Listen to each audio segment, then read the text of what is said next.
Tonight, one of the hottest teams in all of baseball returns home. The Athletics have won 18 of their past 23 games as they sit only one game back from the division-leading Texas Rangers. The Yankees have been a huge surprise this year. Half of their superstars on their roster are out, but they continue to grind out wins as they currently sit just 2 games back in the AL East. Tonight, the two teams collide at the Coliseum.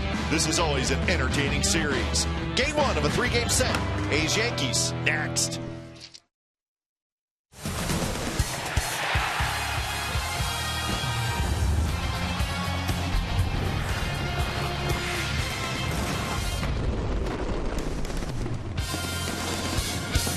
Well, after an off day yesterday, the A's are set to go back to work. Should be a big crowd tonight at the O.K. Coliseum.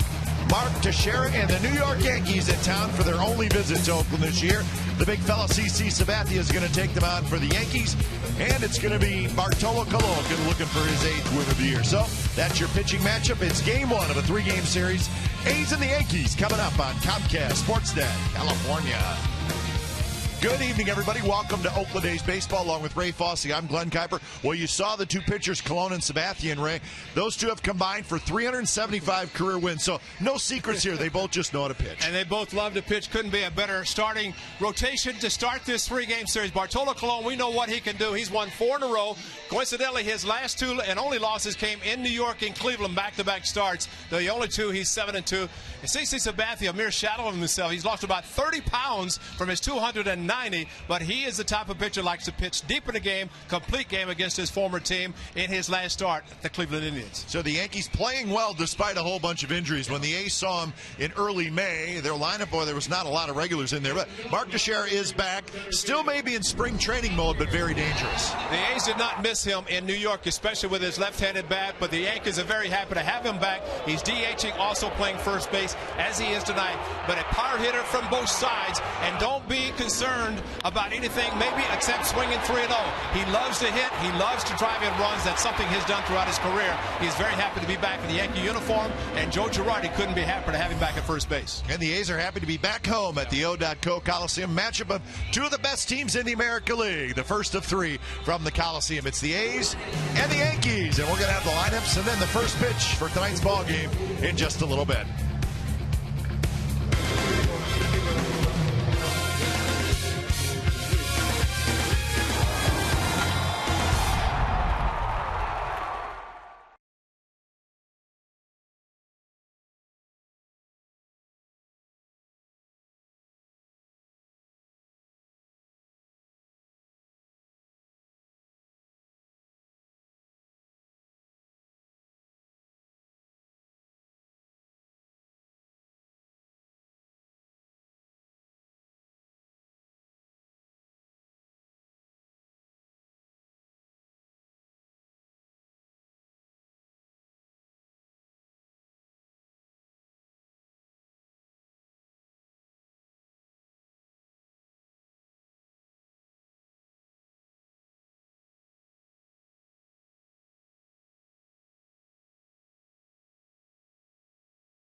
is brought to you by Jack in the Box. The Chipotle Chicken Club Combo is back for a limited time at Jack in the Box. Try one today with fries and a drink for just $4.99 plus tax. Green tops tonight for the Athletics as they are led by their starting pitcher Bartolo Colon out onto the field. Colon get through the warm-up tosses, and we will have baseball. Game time weather presented by the Santa Cruz Beach Boardwalk. Get to the beach. The admission-free boardwalk is now open daily. 65 degrees, so it's a nice night. Warm weather around the Bay Area. A few puffy white clouds above us. And let's look at the lineup for the Yankees. And here it is. Brett Gardner's having a good season. He leads things off. Cano, Teixeira, and Hafner. Hafner's the DH. Then Youkilis at third. Overband right. Ichiro in left. Nix is the shortstop. And Chris Stewart does the catching. Bartolo Colon, as I mentioned, 4 consecutive wins following the back-to-back losses in New York and Cleveland. Did not walk a batter against this New York Yankees, a different club that he faced in New York, that he's facing tonight, but no walks, and usually he is around the plate. This young man, though, Brett Gardner, is exactly what Joe Girardi wanted back in the lineup. And the first pitch of the ball game is a fastball first strike to Gardner. So First pitch. 7:06, and we are underway.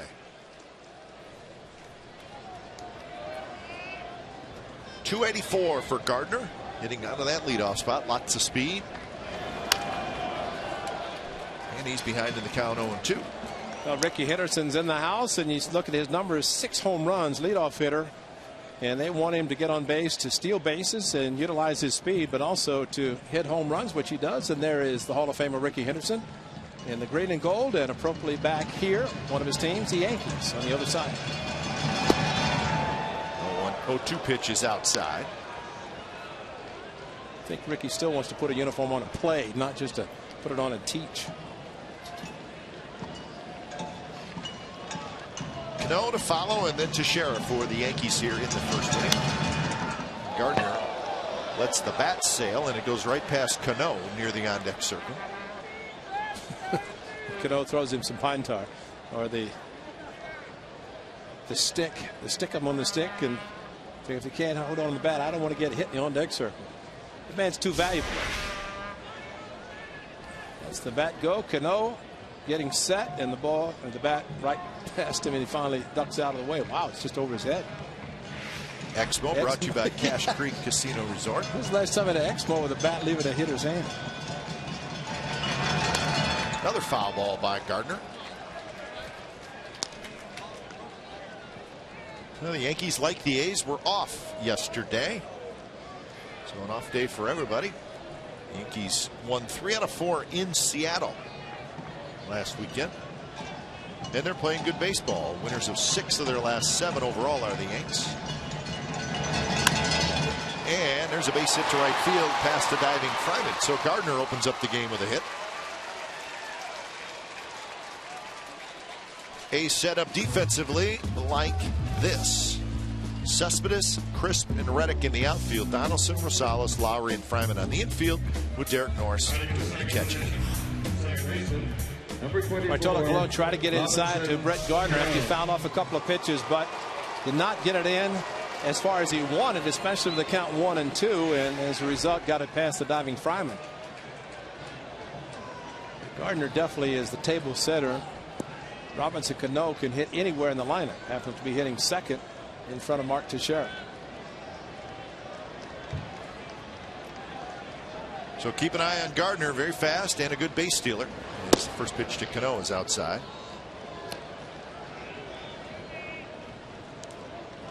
Ten steals for Gardner so far this year.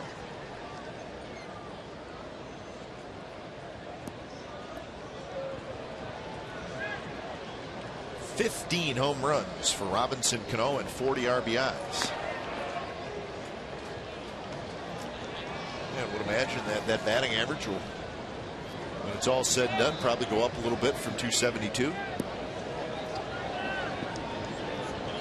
And he's going to put his signature on a big contract very soon.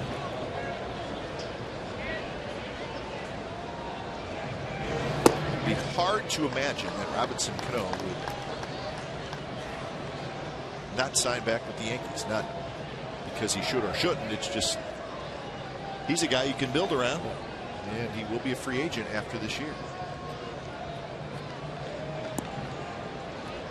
Girardi, the Yankees manager, 6th season. He's done a remarkable job this season considering the number of players that he's had absent from his club. Not close. 3-0 to Cano. Yeah, Cano's standing there like he's taking all the way. Yet Bartolo Colon has missed 3 times, 3 pitches, and that's unusual for Colon. He knows that he's a dangerous hitter, and he just hope that if he throws a fastball down the middle, that he doesn't swing after taking 3 like he was waiting for a strike. Gardner has a good lead at first, and the 3-0 pitch is in the first time. Bartolo Colon in his start at New York, a couple of mistakes, elevated a couple of fastballs to Stewart and Overbay, and that was costly. That was a Saturday afternoon game.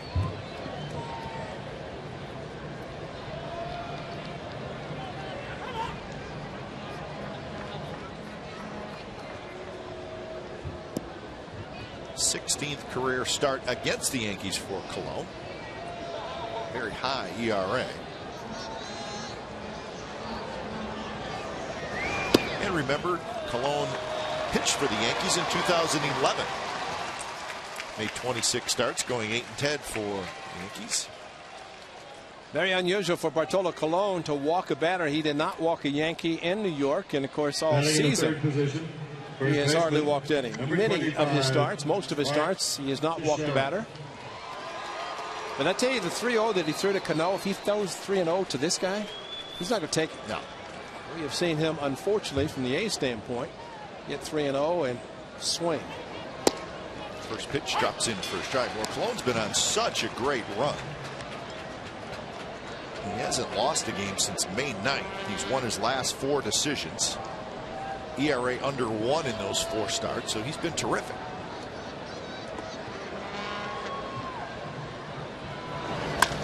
And that one's drilled to center. Coco's going back. Both runners are going to tag. Coco makes the catch, and both runners are going to move up, and they're going to do it successfully. So Teixeira with a long out, but a very productive out as both runners move up. Well, a lot of times you'll see the runner at first base take off, but then go back. But Bartolo Colon, 4-0 in his last 4 starts, sub-1 ERA, 19 strikeouts, just 4 walks. And back-to-back starts to the Yankees and the Tribe in New York and at Cleveland. Seemed like everything was up. He gave up 4 home runs, 2 in each start. And everything that was thrown up in the zone was hit hard. Here's Travis Hafner, big DH, and he swings and misses.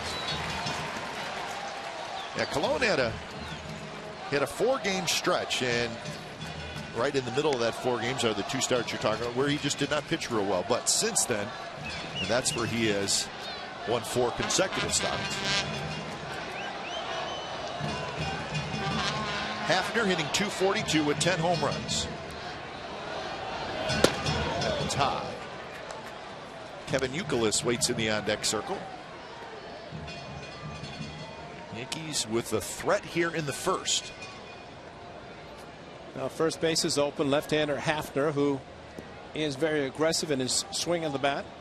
His career with the Cleveland Indians before joining the Yankees. Another power left-handed bat.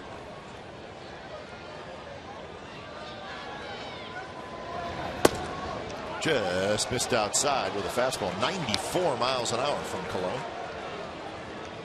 I don't know that you'd ever see back to, or at least 2 walks in the same inning by Colon, but this might be one that he might better take a chance with Youkilis in the on-deck circle with the bases loaded if that's the case. I don't know that he's going to give Hafner much to hit, although those numbers look inviting for Colon.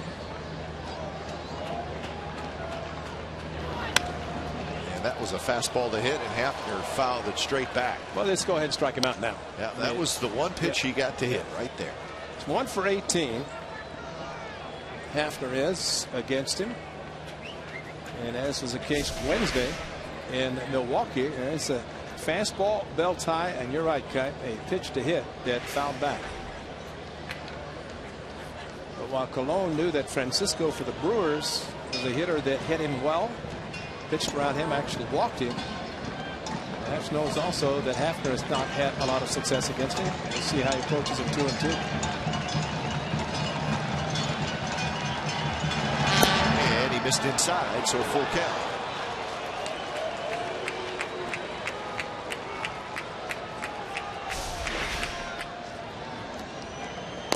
Just a little bit low and off the plate. So up the ladder inside. He'll try to go in there and strike him out. Nothing else popping up. He does strike out a lot.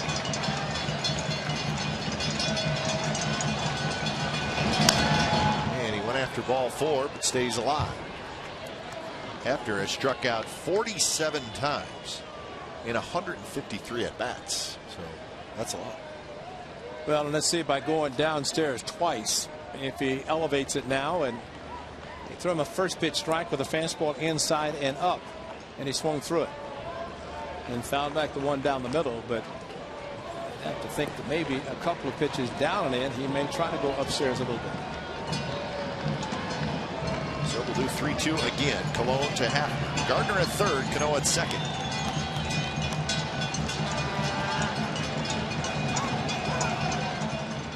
Norris is going to come out and chat. That's a good idea. Colon shook off a couple, and maybe Derek just did not feel comfortable. Gonzalez and Donaldson also coming in. Don't think it's necessarily about the sign and changing signs, although when you see the infielders come in, that is a possibility. But I think it's more of, are you sure you want to throw the pitch I just called, or you shook two? And let's get on the same page.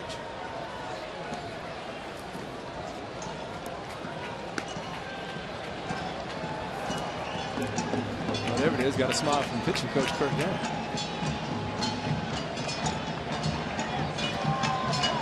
Well, they discussed it, no sign.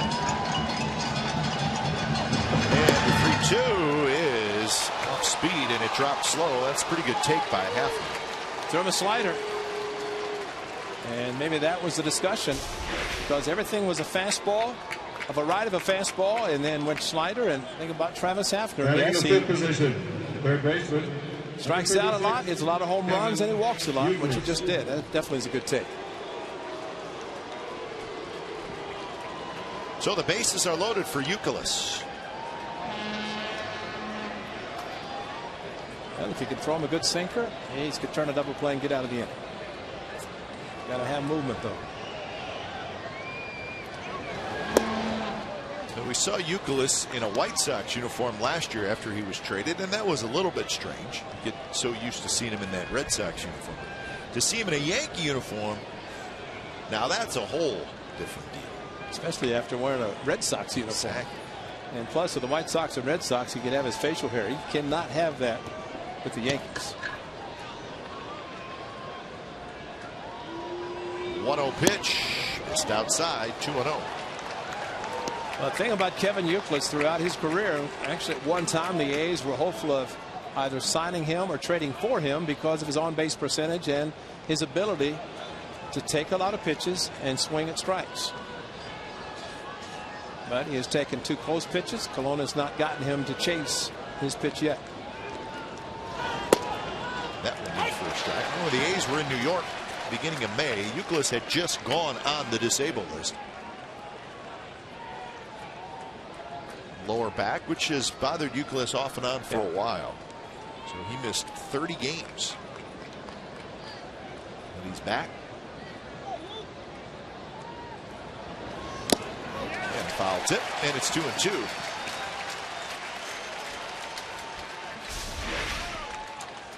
Good movement again. Backdoor two-seamer. The backdoor bringing it back to the outside part of the plate, similar to the 2-0. And now the 2-1. 4 pitches for the fastball variety. Long look by Colon, and here's the 2-2 pitch, and it's popped up. Fryman, foul territory. He's got it, and that's out number 2. Big Nate put up the right arm as if to say, I got it. There's nobody around you. Concentrate on catching the ball. And, man, there is nobody. He's in, I got it. Yeah, I've got it. Yeah, we know. That's not a fair catch either. Catch the ball. That's a big out. Fastball inside and got Youkilis to get under the ball and pop it up. So an even bigger one now in Overbay. Hitting a couple of walks. You won't see 2 walks in the same inning with Colon pitching, but that's what has happened in this first one. Overbay right at 250 with 8 home runs. Done a nice job for the Yankees signing late. In fact, he had to make the team. He had a 3-day tryout, 3-day contract. That was it. Show us what you got. Almost similar to Nate Fryman. Fryman got a week. But he's not the veteran that Overbay is.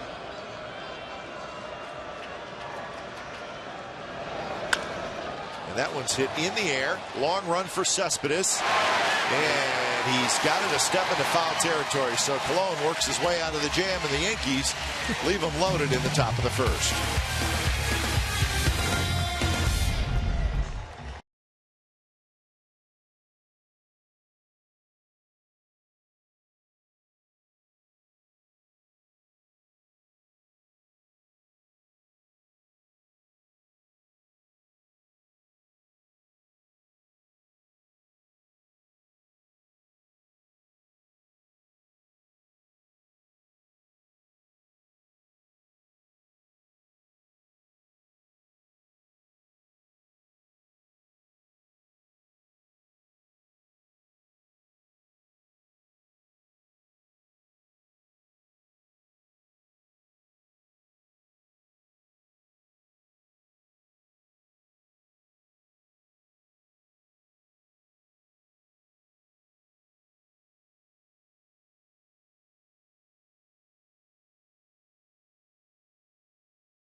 And here's the lineup. It starts with Coco Crisp, followed by Lowry, so a couple of switch hitters at the top. Then Cespedes, Donaldson, Fryman, Young, Reddick, Norris, and Rosales. The veteran CC Sabathia on the mound for the Yankees, and if you don't recognize him, there's a reason. He's about 30 pounds lighter, but he is still a workhorse. CC Sabathia, complete game in his last start. And the one start he made against the A's beat him on the Friday night in New York 2-0. And Adam Rosales, who's hitting ninth, he's got to be thinking, why am I hitting ninth? I hit a first pitch home run off him, Yankee Stadium. Adam just happened to be in the lineup. Extra leadoff hitter. That's right. Yeah. Coco is back. He was not. He was on the disabled list. And the A's were in New York. 290 the average. Terrific on base percentage. 381 for Coco Crisp. And he throws one. Left field, and that baby is gone in a hurry. 1-0 Athletics.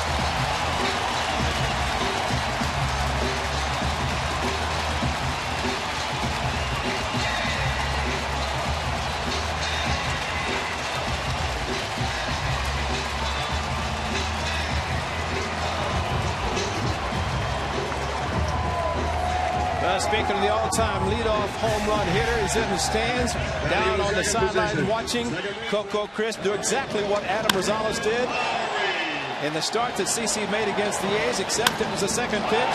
Adams was the first, but still a home run nonetheless. Coco probably took a little more time around the bases than Adam Rosales did, but a great shot, a second pitch home run, and he's done it again. The 11th career leadoff home run. So Lowry steps in. 1-1 the count to Lowry. 3-0-2.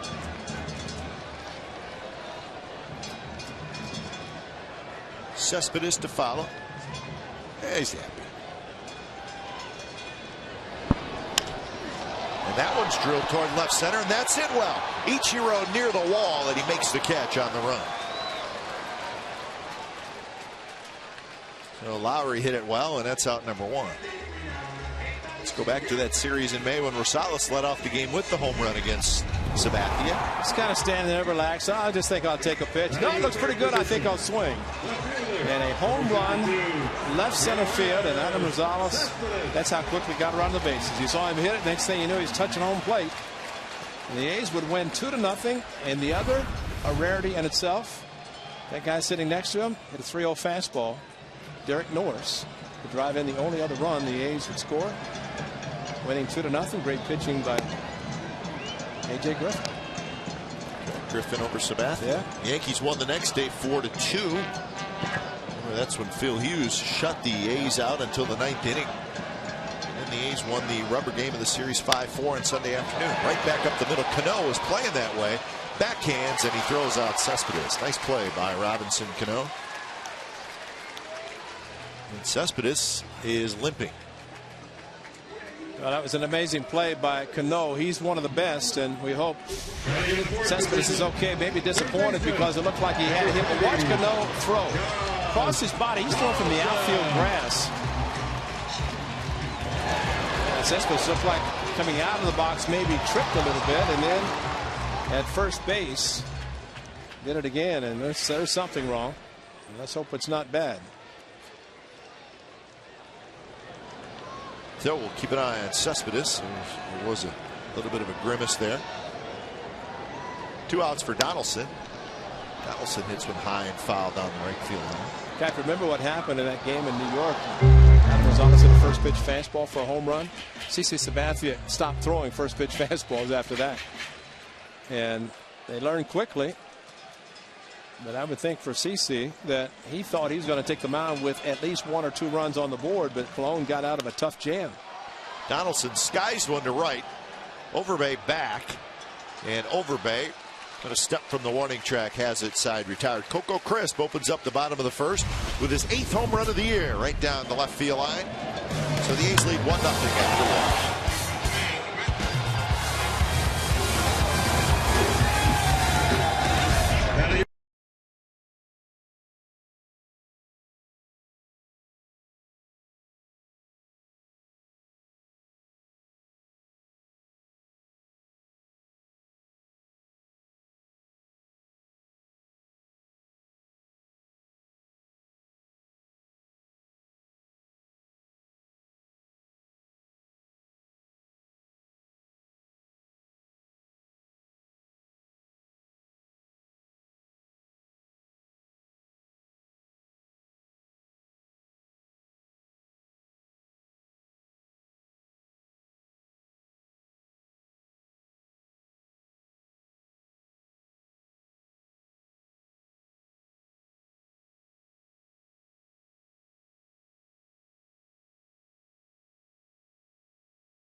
Followed by Nixon Stewart here in the 2nd inning.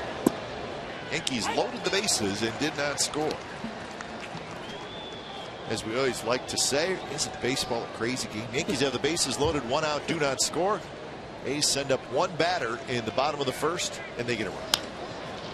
Little flip job towards Cespedes, and Cespedes seems to be moving okay as he eases into his stop. This is what happened in between innings. Batting in the 8th position. See, he's probably telling him, drink a lot of water, hydrate. Jason Maybe that's a problem, you know. He seems to be okay, although he was maybe not running quite 100% after that fly ball. But here's Jason Nix playing shortstop. Hey. 256 with a homer and 16 RBIs for Nix. Very good on shutdown innings is Bartolo Colon.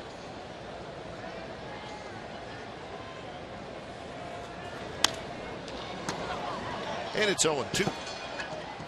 Derek Jeter still a ways away from getting back. I don't think the Yankees have an exact time, but it's not going to be before the All-Star break, that's for sure. Well, and even Derek Jeter has said, don't even ask me. He said, I tried to say before when I was coming back and it didn't work out, so forget it. I'll be back when I'm back. And I think whenever they do get him back, he will be great for them, especially down the stretch. And I think the Yankees just trying to stay close. Red Sox are playing well. Of course, Tampa Bay is always going to play well. Toronto's playing better. Baltimore, I mean, that's a very good division, the Eastern Division, the American League, and the Yankees are holding their own, considering the players that have been out. 1-2 pitch is cued foul, but yeah, it's a beat up Yankees team, and it has been really since day one. Jeter's been out, of course. Nobody knows when Alex Rodriguez is going to play again. Granderson, tough luck there. He's been hurt twice. Nunez, who's playing shortstop when Jeter's out, well, he's out. Michael Pineda, I guess, is getting closer to coming back.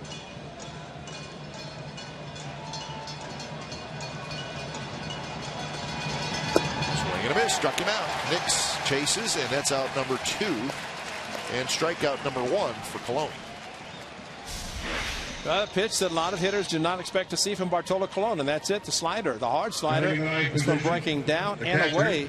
It's a slider, but it has a nice tilt to it, breaking downward, especially from a right-hander. Tried to do it to Hafner, 3-2, the same type of pitch, throwing it down out of the strike zone. So 2 outs for Chris Stewart. Got an elevated fastball in New York for a home run. Similar pitch right there. Fastball that was left inside, and he hit it down the left field line. 276 and 3 home runs for catcher Chris Stewart. And a quick 0-2. Stewart didn't like the first strike, and he didn't like the second strike. One was on the inside corner. The next one was on the outside corner. 1 for 6 against the A's. That one hit the home run against Colon.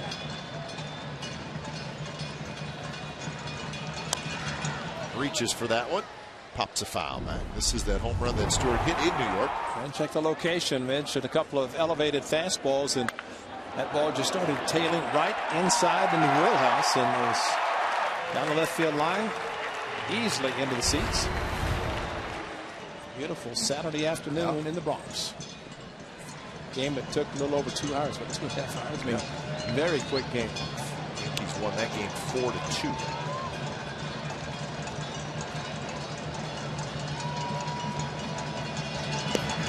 Little slider that misses outside. 1-2 to Stewart. Yankees are 37-26 on the year. They're going to look up and see that the Red Sox lost their game. So right now, with that Red Sox loss, the Yankees are a game and a half out of first place. So indeed, they are hanging in there.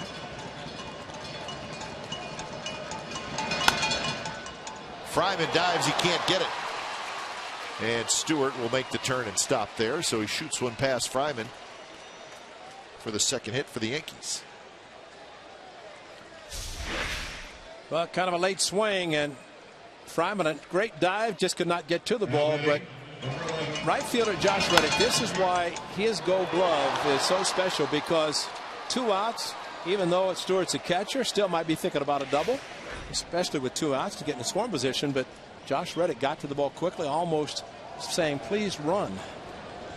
Please, I'll throw you out.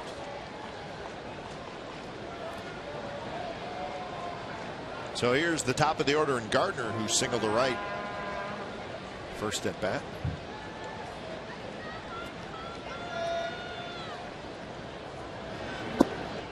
And the pitch is outside.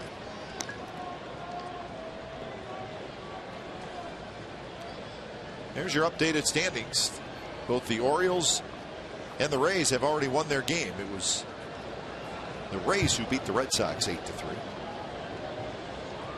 So you got the top 4 teams all within 5 games of each other. So that's pretty good. Big Nate knocks it down, picks it up, steps on the bag side, retired. Hitting a runner left, bottom of the second coming up. It'll be Fryman, Young, and Reddick. 1-0 Athletics.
Warriors highlights, and specifically Harrison Barnes, because he's with us in the booth. Harrison, thanks for joining us. Thanks for having me on. Threw out first pitch today. How'd that go?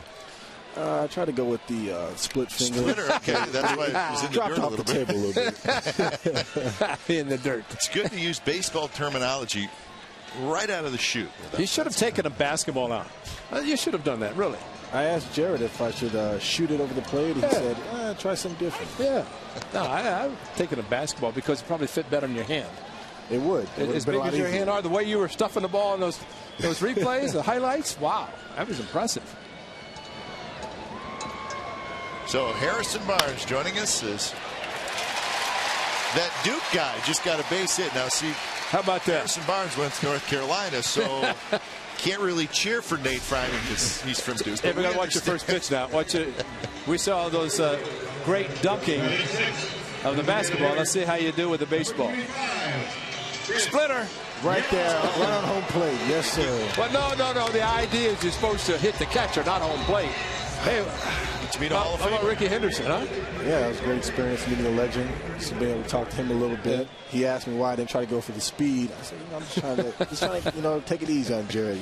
He's important to this franchise. They want to do anything crazy. That's right. Speaking of being important to the franchise, you are. So tell us about your first season in NBA, all rookie team, playoff series win. You almost make it 2 series wins. What are you, when you think back on what happened this year across the way at Oracle Arena, what are some of the thoughts that pop in your head? Because it sure was exciting.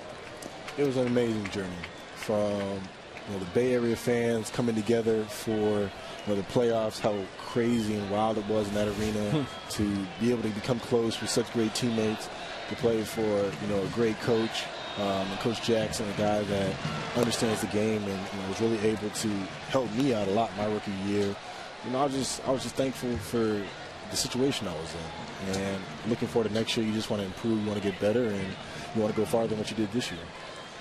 You know, in baseball, you have the minor leagues where a player might sign out of high school or college, goes to the minor leagues, spend some time. You go to college and you go right to the big show. What's it like from a basketball player standpoint compared to baseball, where you go straight from college right into professional basketball? I was talking with Jared a little bit about, you know, the system and how you grow up, and, you know, in baseball you have a little bit more leeway to kind of grow and develop. In basketball, it's kind of like you're just thrown out into the fire. Exactly. And like I said, I was very fortunate to have, you know, good, you know, coaching staff, good teammates that were able to help me kind of grow as I was, you know, learning on the fly. Now, how much weight are you going to put on? I mean, you're 6'8", and I don't know. I don't want to ask your weight, but I know that looking at some of those guys are big. He beat you around a little bit. Are you get back at him?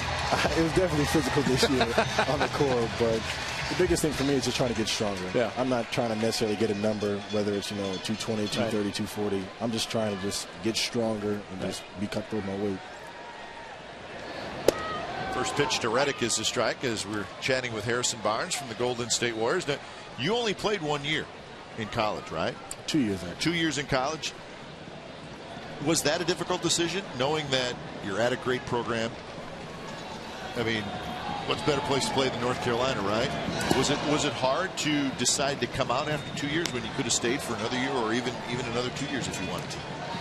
It was tough, especially because North Carolina is a place that I would call home. Yeah. I had great teammates there, an unbelievable coach and Coach Roy Williams. So the decision to leave, it was a tough one, but for me, I felt like it was the right thing to do. I think the Warriors feel the same way. Yankees will try to turn two, and they will not be able to as Reddick beats it out. So fielder's choice for Reddick. Now, do you know much about CeCe's Matthew? He's a big basketball fan.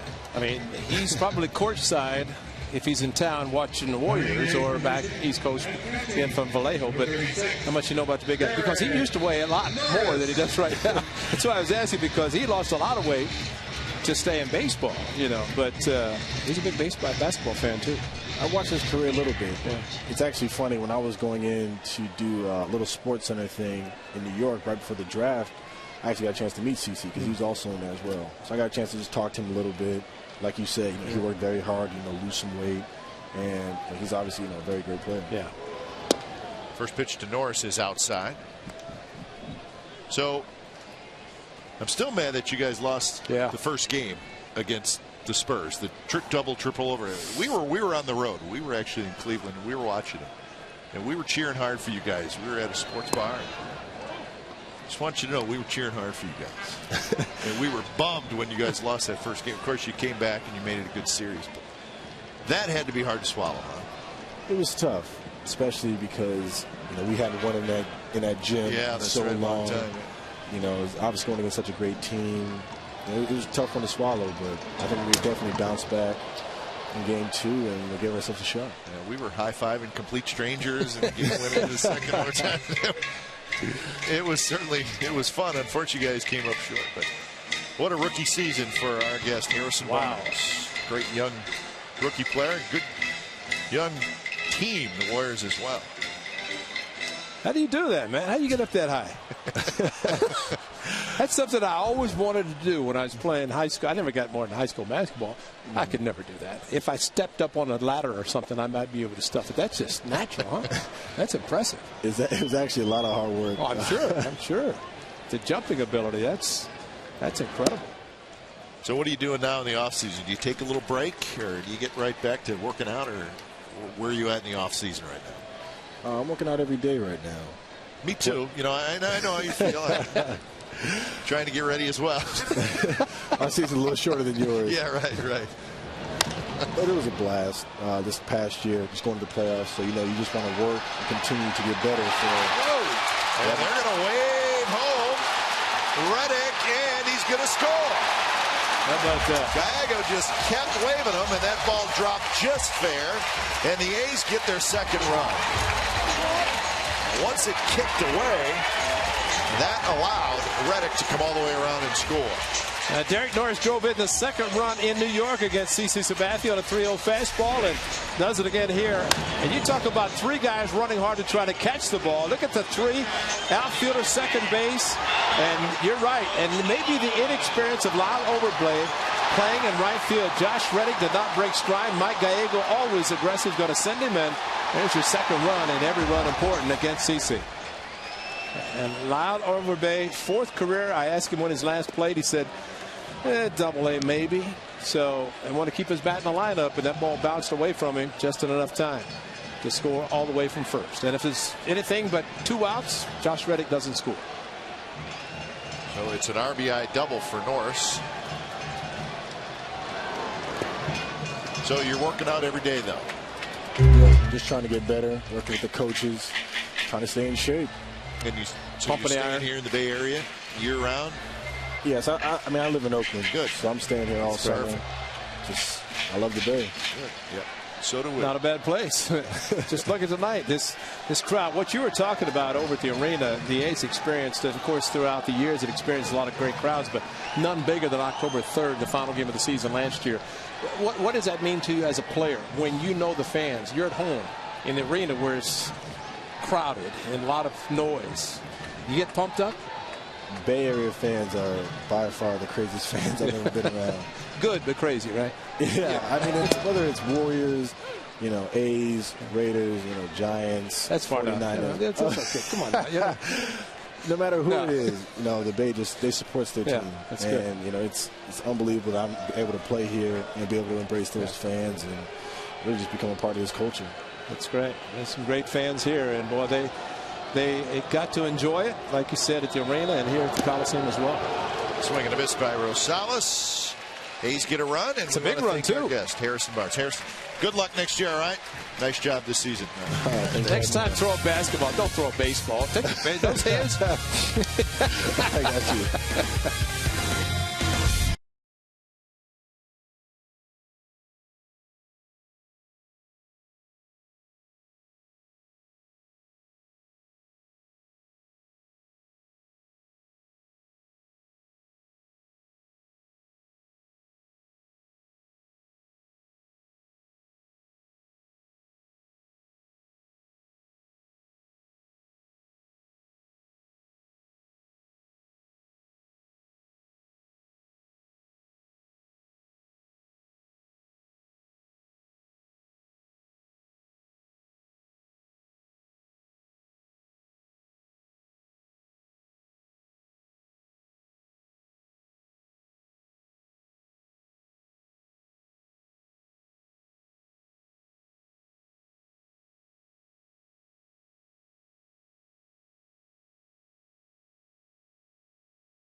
California is brought to you by Evergood Sausage Company.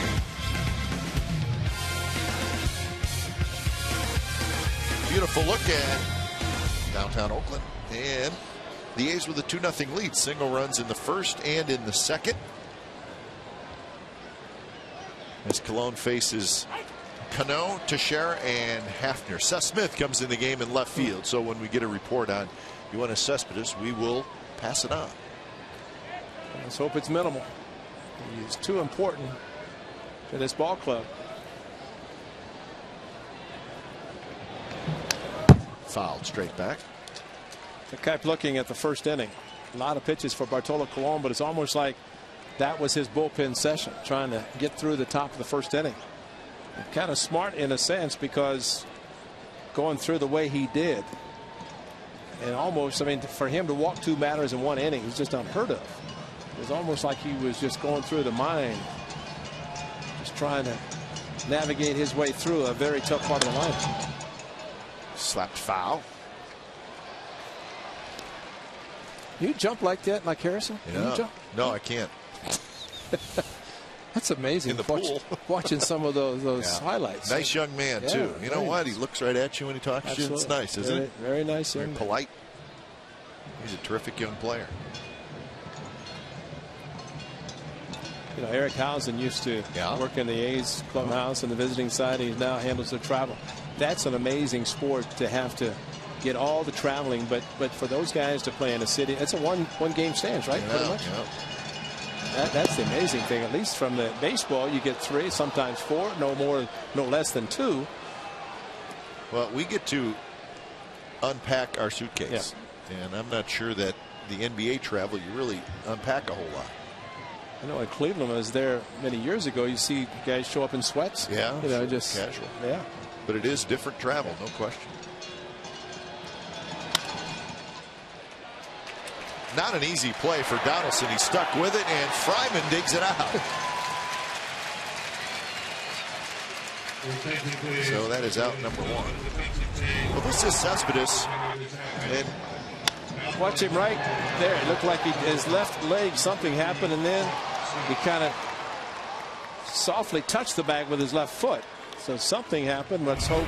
Of course, with his legs, and he's such a dynamic runner. I mean, everything he does, very strong lower body, upper body as well. But Bob Melvin just will play this game and hope he got him out quickly enough to get some treatment and be okay. Teixeira pops a foul back. But how about Big Nate at first base? It's a great play on a scoop on the low throw by Josh Donaldson. And dirty uniform, been all over the place, but Donaldson gave him a low throw, but big 6'8" Nate took care of it. Teixeira drives one to right field. Reddick's there, and that's out number 2. Now Fryman, this throw by Donaldson, usually it's about belt high, but in the dirt, Fryman stretching, and to his right, little backhand scoop. Man, his uniform is filthy. Cliffy's going to have a great time downstairs, cleaning the jersey, the pants, everything. But that's, you know, if you're in the 3rd inning, you're that dirty. You've been playing some great defense.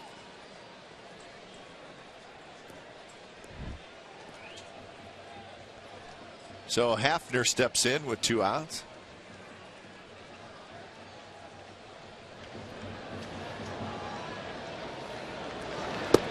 And there's a strike on the outside corner.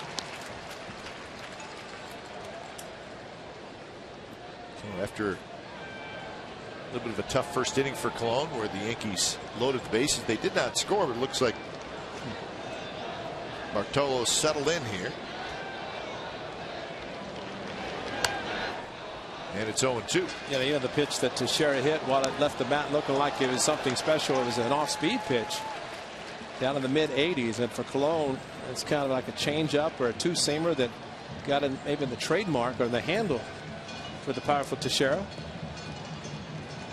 Teixeira just returning from the disabled list, and it's 3 home runs, 1 the grand slam, but his batting average is down, but he will be strong the remainder of the season.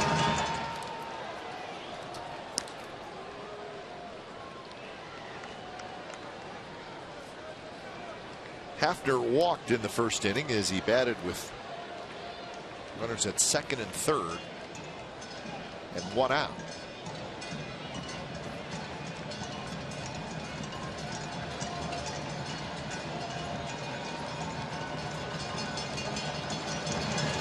Fastball is up and away. Amazing to watch Cologne when he wants to get a little bit extra. That one at 94, 4-seam fastball. You can see there's just a nice easy windup at the follow through. Carries him through to the point of definitely trying to get a little bit extra on it.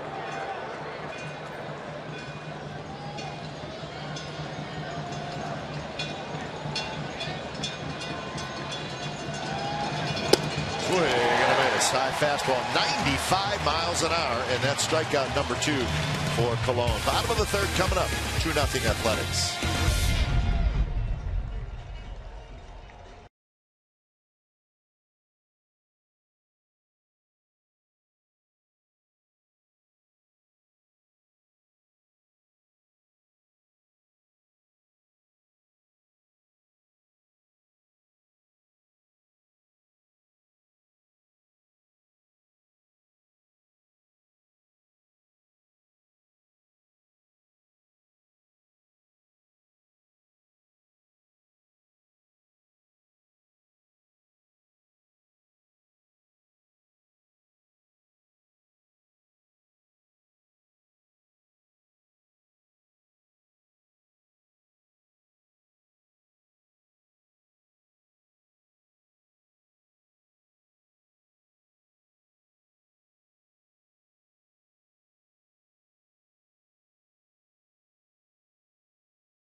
Improving, and this is the A's starting pitchers.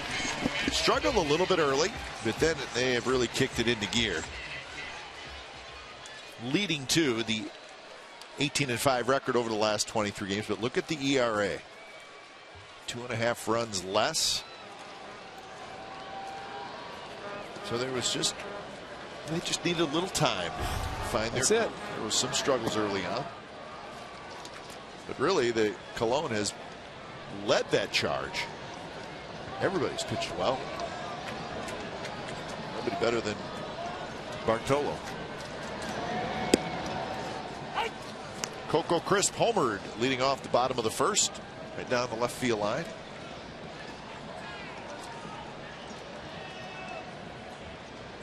Lowry to follow, and then Seth Smith.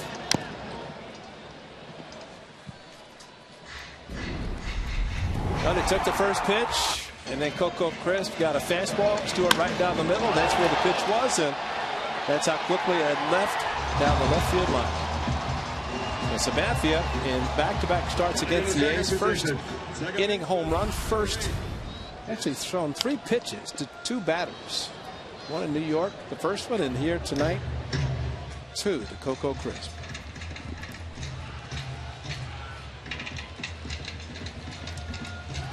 Coco now 8 home runs, 24 RBIs.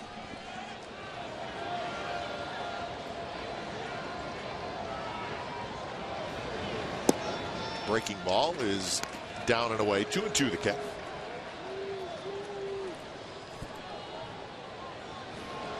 The Rangers are losing tonight at home to the Cleveland Indians, and that game's in the 9th inning. Cleveland 5, Texas 2 in the 9th.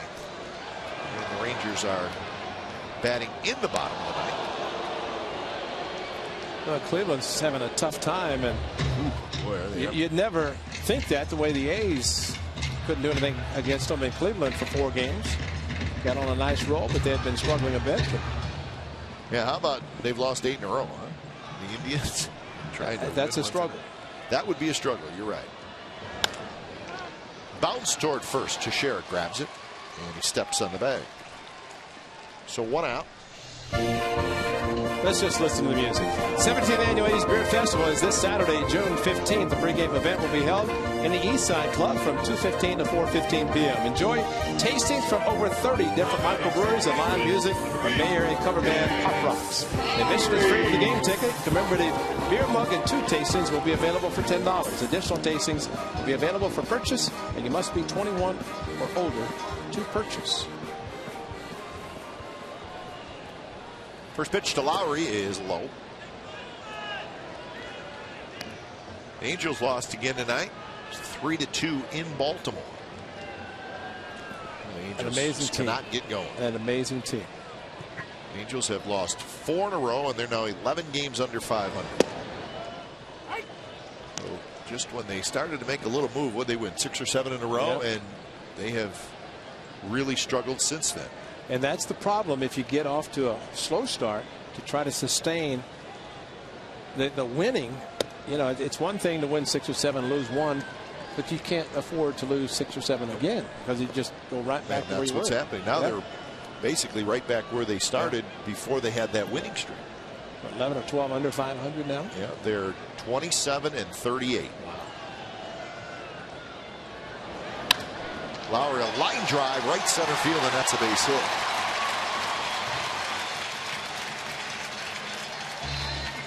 Hit number 4 for the A's.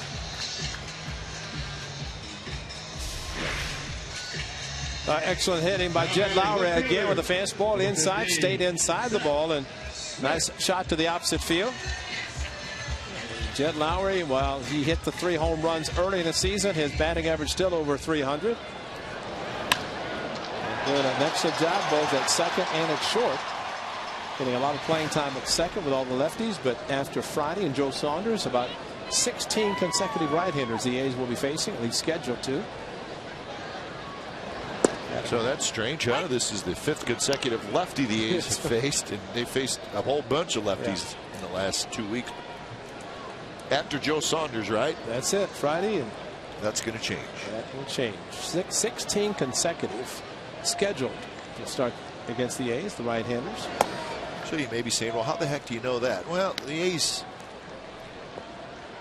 the scouting reports and all that, I mean, they stretch you. They know who they're going to face going down the road. And you know, Adam Roden does a tremendous job, the video coordinator, putting the scouting reports and everything together, but he maps out that so the staff, everybody knows. But you're right, scouting reports, and Adam Roden spends a tremendous amount of time for the staff. Give to Chili Davis, Chip Hale, so that they know who they're going to be facing, and they work series to series to plan how they're going to approach a team as they get ready to face them. 1-2 pitch, slider away to Seth Smith. If you're just joining us, Seth Smith is in the game in place of Cespedes, who left last inning. We're not sure exactly what the injury was to Cespedes. It happened when he was running from home to first. And when we hear anything, we will pass it on. But Cespedes started the game, but he is out.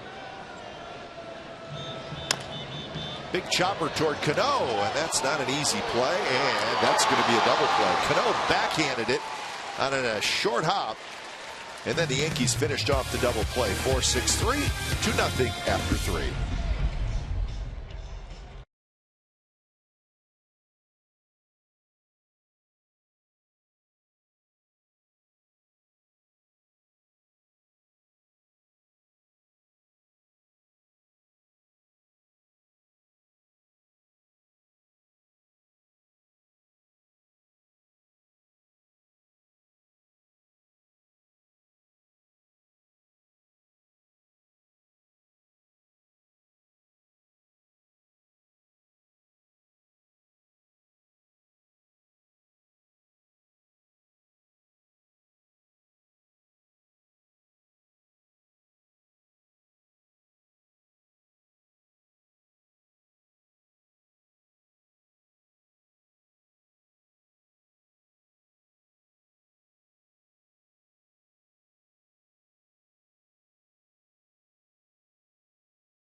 with at least 15 career saves at the O.co Coliseum. If you think you know the answer, tweet us at CSN Athletics.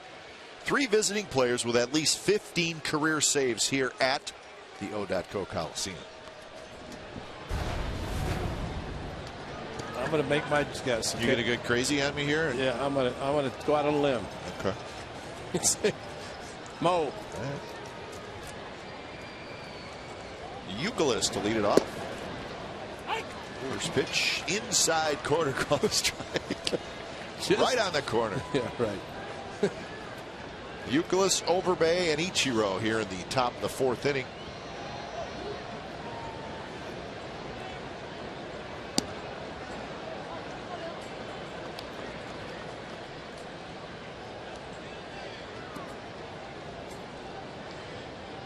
A couple of strikeouts, a couple of walks for Cologne so far.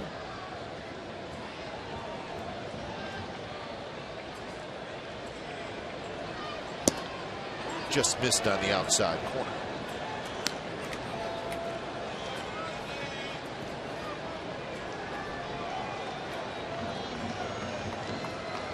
Euclid, 34 years old. Turned 34 in March.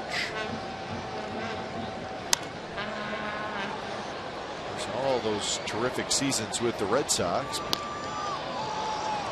Red Sox traded him to the White Sox on the 24th of June last year. How about the scene when he left Fenway Park and standing ovation? A guy named Middlebrooks took over at third base, and we were there when Middlebrooks made his debut and Euclid went on the DL. Euclid's best year was 2008. He hit .312 with 29 home runs, 115 RBIs, and 43 doubles. So that was 2008 with the Red Sox. And he finished 3rd in the AL MVP voting that year, and you can see why with those numbers.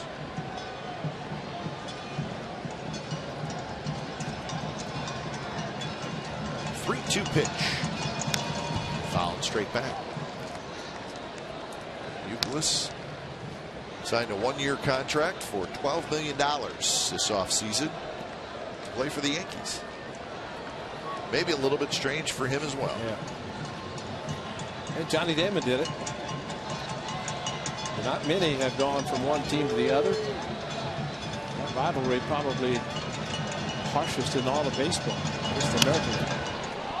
Jammed, hit down toward the A's bullpen, but you know, you get a 1-year $12 million deal. That's a pretty good deal for Euclid. Not that he's not still a pretty good player, because he is, and you know what, he can play first base. Sure. But that's a pretty good deal. Yeah. Did Larry just remind us of Wade Boggs, of course, going from the Red Sox to the Yankees. Roger Clemens.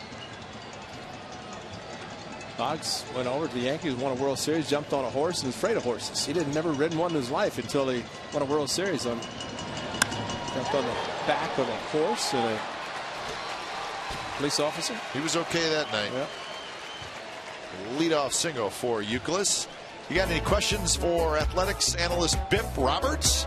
Tweet your questions to @CSN Athletics with the hashtag A's Talk, and your questions could be answered tonight during A's post-game live. CSNCalifornia.com, your interactive home for A's baseball all season long. Guys doing the pregame show and the post-game show from here at the ballpark, actually just outside the ballpark on the concourse that sits between the Coliseum and Oracle Arena.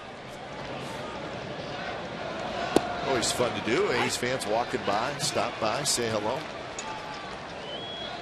If you do it in the postseason like we did last year, then the fans are really into it. Very loud. Lost my voice. Yeah, you were like a rock star walking out there. You had to have triple security. I wouldn't go that far.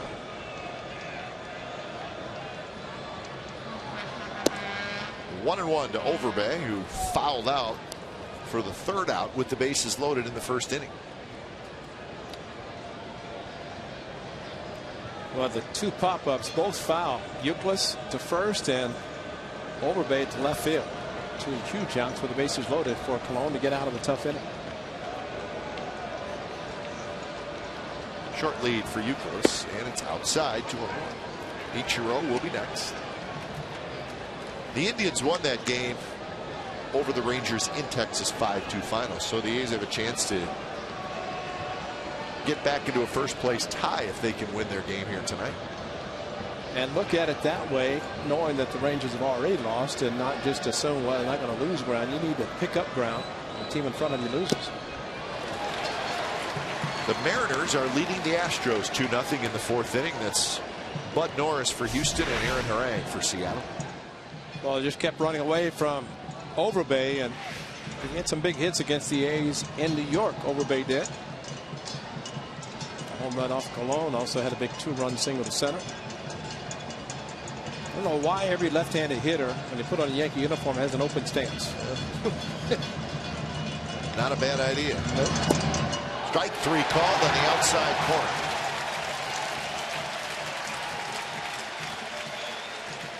Wanted to argue, but he did not. And perfectly thrown fastball outside corner, and Overbay with the hips opening up. And unfortunately, that's what happens at time when you get in Yankee Stadium, the short right field porch. And that right on the corner, according to Todd Tichenor, the home plate umpire. Remember when Jason Giambi spent all those years in New York and then came back to Oakland? He was so set. I mean, his stance was to pull the ball in Yankee Stadium. He just could not get back to his normal swing that he had here for so many years in Oakland.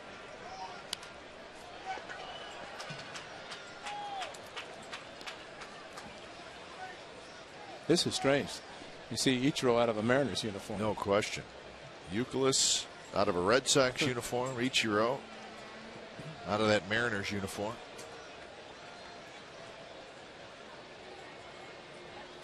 His stance, everything about him doesn't change, or has not changed, regardless of the uniform. The only difference is the number on his back. 3-1 instead of a 5-1. And those Mariners will be here at the Coliseum this weekend. Bertie Williams wore 51. I don't think it's been retired, but I don't think it's probably going to be retired, I would think, by the Yankees. They retire every other number, as they should. So 1-2.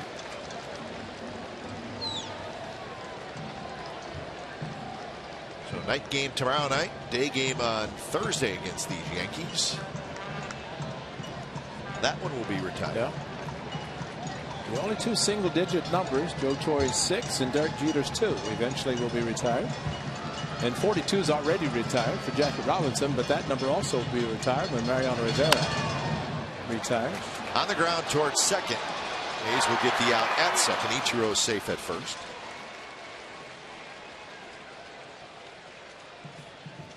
So 2 outs for Jason Nix. Bartolo Colon is changing speeds just enough that he is keeping the hitters from making solid contact. And the Overbay strikeout, but Ichiro, who will put the ball in play, but even the one he hit to second was softly hit. So here's Nix, who struck out swinging in the second inning. Did you see who the Mariners called up today? That young catcher who they drafted last year with the 3rd overall pick. His name is Mike Zunino. And they called him up today. Wow. Last year's draft. Remember, they're having some catching issues. The young man was in AAA and they called him up. He's not in the lineup tonight for Seattle, but we'll see him this weekend, I'm sure. Very highly touted prospect. If you're the 3rd overall pick in the draft, you're going to be highly touted. Not everybody's going to get to the big leagues in what would be about a year from being drafted. Especially a catcher. Catcher is going to usually spend 2 to 3 years in the minor league just learn how to handle a pitching staff. A little pop-up. Reddick and Lowry, and it's going to be Reddick who grabs it inside, retired. Leadoff single, nothing else for the Yankees, and we're headed to the bottom of the 4th, 2-0 A's.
Sportsnet California is brought to you by Sonoma Raceway. NASCAR returns to Sonoma for the Toyota Save Mart 350 June 21st through the 23rd. For tickets, go to racesonoma.com. Beautiful look at the O.Co Coliseum on a very nice night for baseball. I'm just going to go with it. Summer is here. Summer's arrived.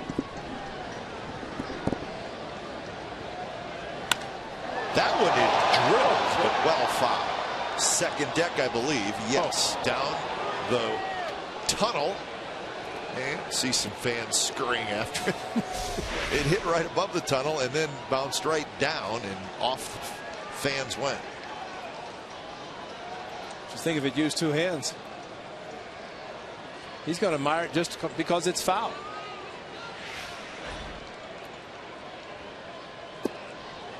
Yeah. CC is like, okay, hold on.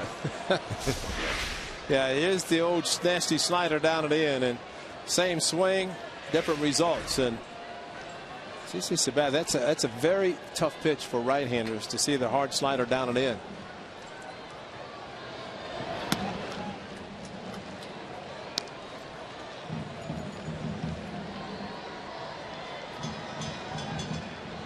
Likes that slider. Yes, he does. He's going to face a lot of right-handers because lefties just do not hit him very well at all. And this one skied towards center. Plenty of room for Brett Gardner, and he's got it for out number one. He does look different, though. You can tell he lost a lot of weight. Looks good. 30 pounds, you said? He said he lost 30, and really, in talking to him, he has a personal chef. And I say, you still have the chef? He said, oh, yeah. But, you know, it's something that Mikey Thalman and I were talking to him. He says, you know, I started thinking about getting a little bit older and how tough it's to lose weight. And I said, old? Talking about it. He said, well, eventually, you know, I'll get to that point. But I think Mikey and I were both didn't love to have the age, have to worry about losing weight as he did. But he's lost 30. He's registered at 290 in the media guide, but considerably lighter than that. So combined with Bartolo and CC tonight, maybe the two heaviest pitchers on the mound at the same time. Nate Fryman is going to have a base hit. And Fryman with a big turn, and puts on the brakes on that 6'8" frame. Well, Fryman is 2 for 2. Ichiro was able to hustle over quickly. Very good swing by Nate Fryman, and he is amazing. Talked about Lyle Overbay, his 3-day tryout for Nate Fryman, just a week with the Athletics being acquired from the Astros, the Rule 5, and he has done a remarkable job, considering did not know if he's going to get a lot of playing time with all the lefties he's been in the lineup. So 1 out single. Here's Young. Young struck out swinging in the second inning. Brandon Moss looking forward to the 16 consecutive right-handers. Well, that's pretty strange, though. All the lefties these have seen, and then all of a sudden it's going to turn around and you're going to see all right-handers. Getting tired of eating sunflower seeds. Chris Young, the ball right off Chris Stewart. Man, that's right in the midsection.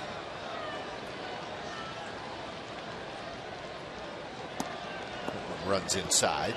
So 1-2 the count. Hayes with single runs in the first on the crisp home run, and then in the second, Norris with a bloop double with 2 outs. And that is where we're at. 2-0 bottom of the 4th.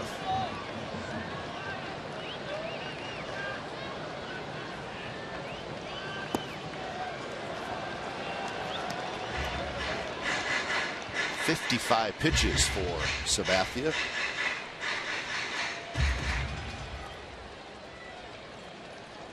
He's usually somewhere between 100 and 115 pretty much every start.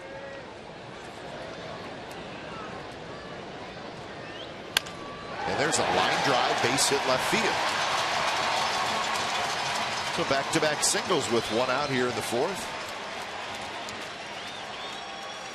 Not a solidly hit ball, but still with a couple of strikes against CC Sabathia towards the end of the bat. But I tell you, anytime a hitter can find a way to get a hit, they don't care where they hit the ball. Center cut on the bat or into the bat, they'll take it.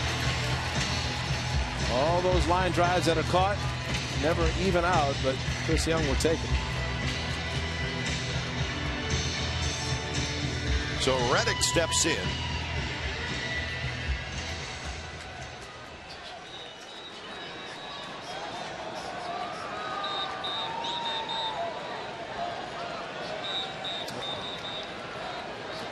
Reddick reached on a fielder's choice, and then he scored on that Norris double. And the slider is outside. So what did they say? Left hamstring tightness. And let's hope it's tight and it's going to loosen up, because hamstring injuries for all players are very hard to recover from, but especially for a guy like Cespedes, who relies so much on his legs.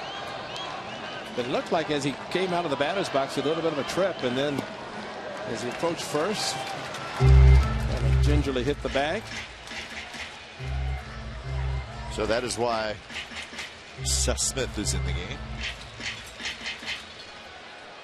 Coco Crisp, and with his wheels, hamstring, quad. Remember, 3 players went down in the 19-inning game the A's played against the Angels. Coco, Chris Young, Brett Anderson. A costly win. Yeah.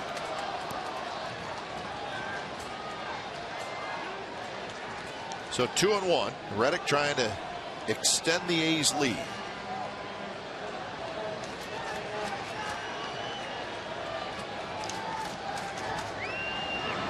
Swing and a miss. 2-2. You're going to look at a rarity right here. CC Sabathia pitching to a left-handed hitter here at the Coliseum, and Josh Reddick straight away center field. Curtis Granderson, number 14, in the picture as one of 32 hit by Josh Reddick last season. It was a game that Sabathia had a 4-0 lead. Popped up. Cano out.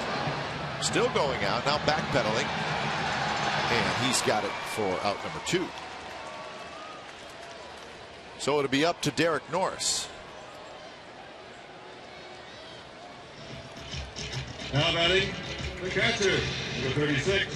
And CC Sabathia, of course, he spent yesterday in Vallejo, where he grew up, and said they're taking a basketball court and finishing it off and doing a lot of different things. But he said, how many tickets are leaving? He said, about 150.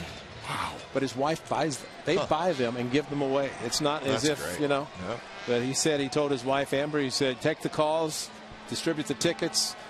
I'm out of here. I'm pitching. I'm going to go play. But that's what CC's done here. Of course, beginning. That one's belted. Ichiro's back, and that baby's gone. 5-0 Athletics.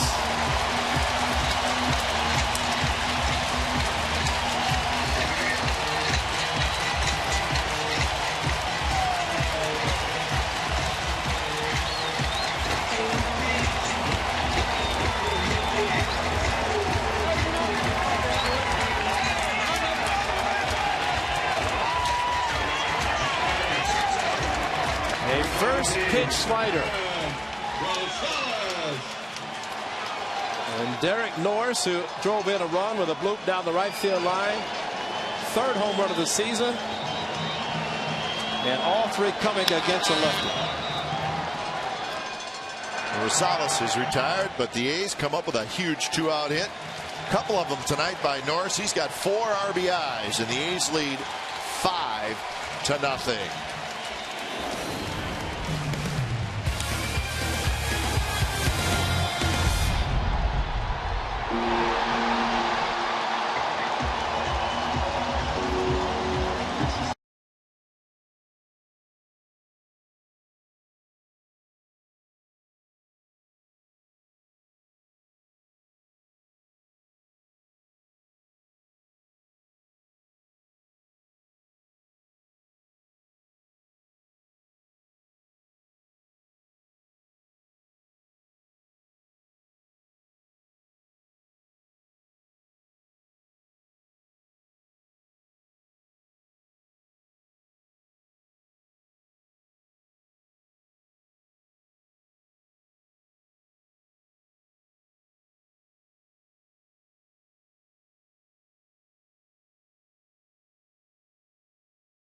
off Sabathia. So he has 4 RBIs already, and we've only played 4 innings. Rosales comes up gunning. Stewart is retired on 1 pitch. Thank you very much. Absolutely. And for Bartolo Colon, who's thrown a few pitches tonight, most in the first inning. Now batting, number 11. 73rd pitch just thrown to get 1 out. He'll take that. He'll also take a bigger sigh of relief with a 5-0 lead. 13.7 pitches per inning for Bartolo Colon.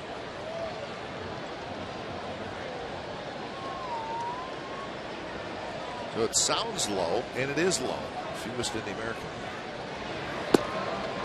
There's a strike to Gardner. Single and a ground out for the Yankees leadoff man.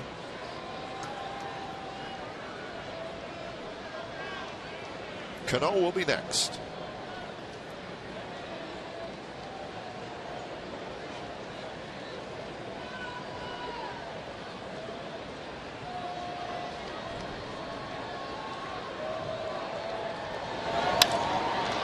Fly ball toward Seth Smith, and left. He backs up, and he's got it.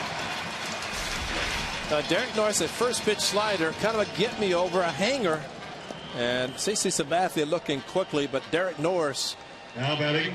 Remember we talked about the slider and how much he likes to throw it, the back foot to the right-handers. This one hung up, and well, eyes light up whenever they see a pitch like that, and over the jagged edge, just to the right of the 6'3", 62. And Nate Fryman, he cheers all the time. Yeah, he's a cheerleader, man.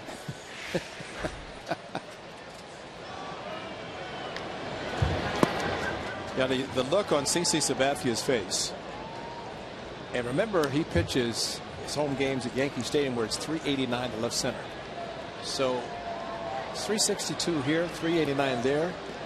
That look of, well, it's a home run here, but not in New York. But that's a difference of pitching here versus in one of the biggest left center to right center fields in all of baseball.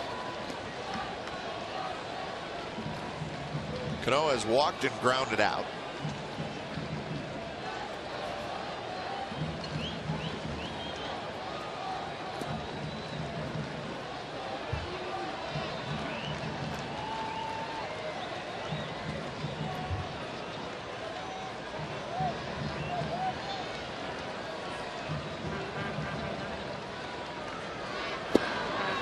It's that breaking ball that we see him throw a little bit.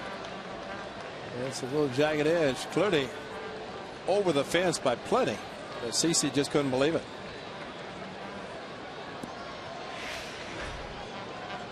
Well, it's a great pitch.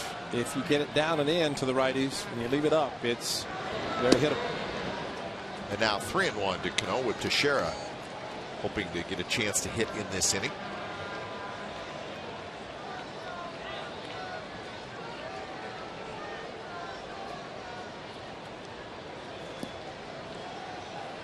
Pitch number 80 coming up for Cologne.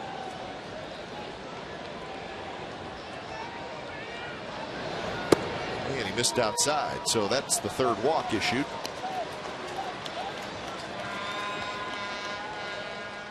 I don't think Cologne has walked 3 in a game this year, has he? Nope. No, he has only walked 6 total, and a couple of different times he's walked 2.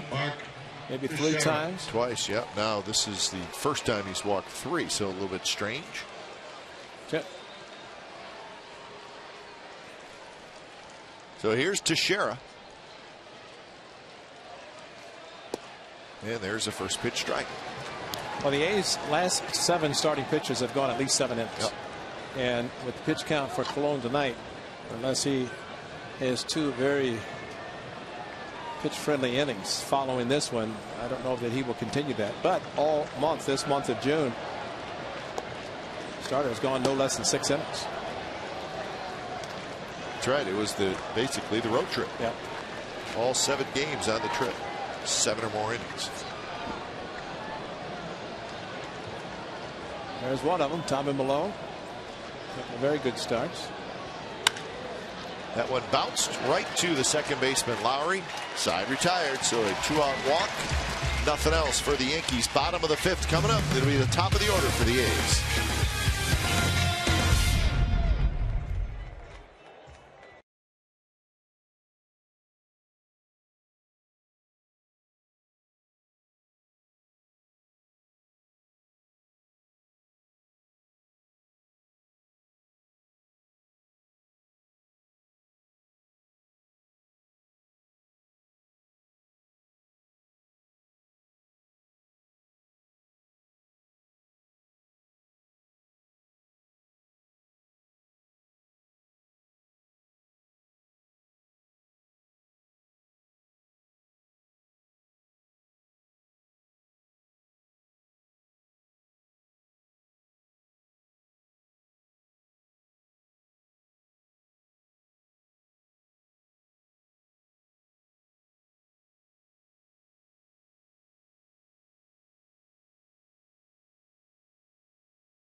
Saves here at the O.K.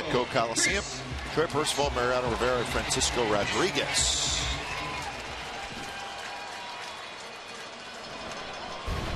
Guess we shouldn't be surprised. Percival, with the good years he had within the division. And Frankie Rodriguez the same. Yeah. Mariano Rivera's just been pitching forever. You know, time just coming in one trip. And that 4-game sweep last season. One long weekend, he didn't get a chance to get one set. Top of the order for the A's as Coco Chris takes a strike.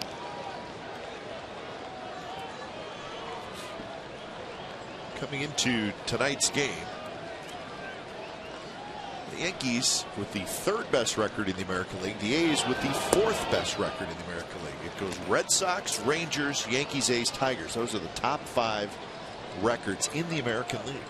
That's coming into tonight's action.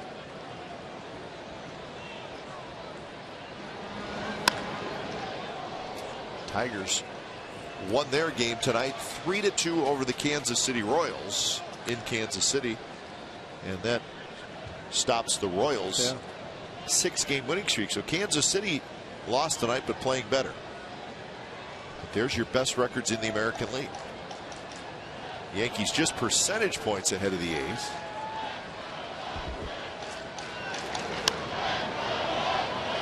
So you look at those, the AL East with 4 teams. And the Tigers, Indians are struggling. You have Texas, Oakland. And the Rangers played fewer games than the A's. So A's been fortunate this season to be able to play every scheduled game. You start looking at the amount of teams that we're talking about, and then 5 teams make it. That's right. And a lot of things can happen in the next 3 months. But there will probably be a couple of pretty decent teams that don't get in.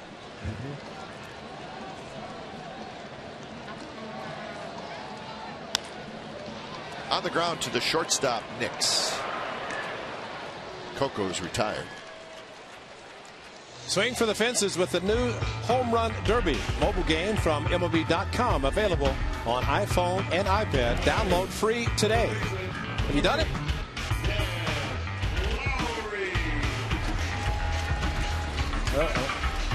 How about that? Wow. It's a right field foul ball. Is it fair foul? That's a fair ball. That's a fair ball. That pole, the whole pole. There's yellow paint on the ball. It's a fair ball.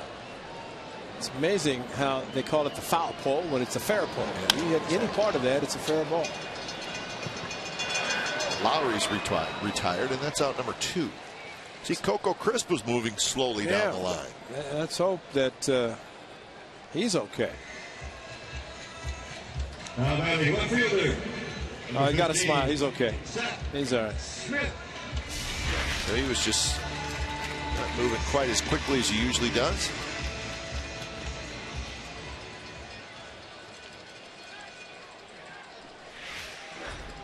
So we'll keep an eye on Coco Crisp. Some scouts had to clock. You got to be kidding me. He's faster than that. Put in a report. Coco 6'2" to first base. 0-1 to Seth Smith, who was in the game for Cespedes, who left with the tight hamstring.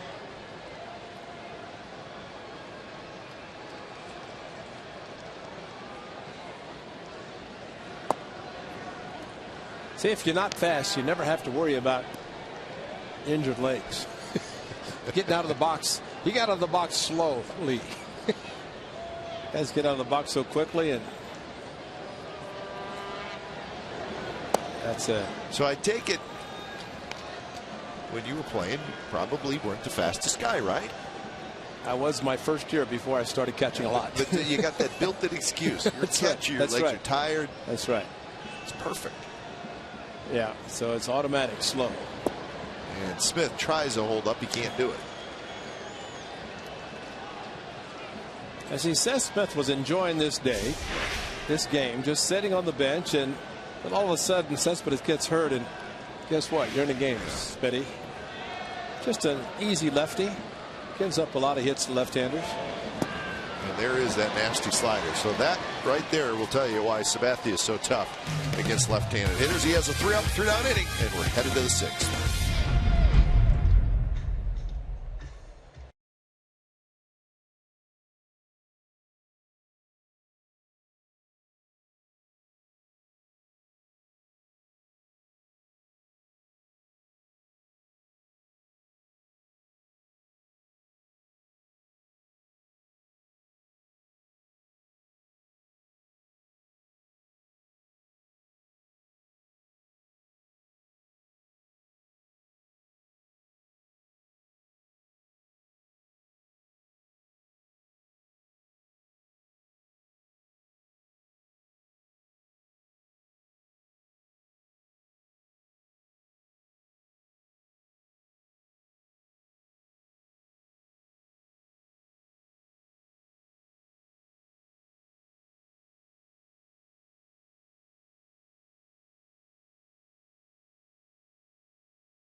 California is brought to you by This Is the End, in theaters tomorrow.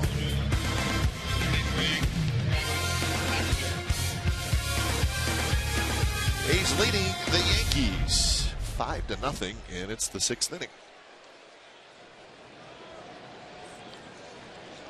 See, when you're, he's probably got a plate full of food, and that's right. You do. You don't want to put your glove on the ground.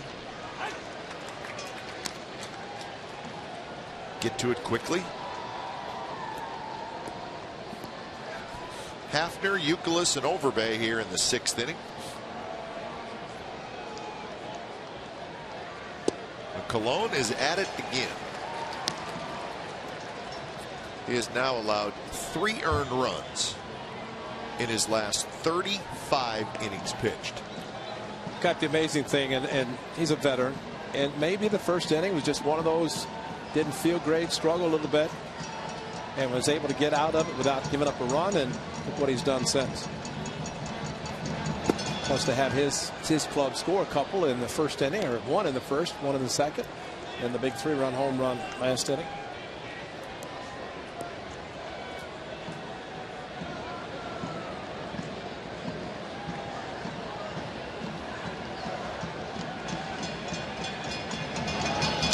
And Hafner fouls it back. Mariners still leading the Astros 2-0 in the 6th inning.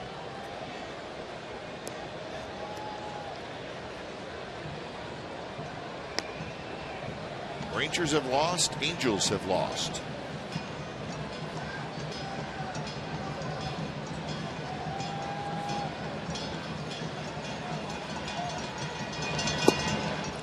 Okay, one of the things that might allow Colon to stay in the game is the fact that yesterday was off, so he's pitching on his 6th day.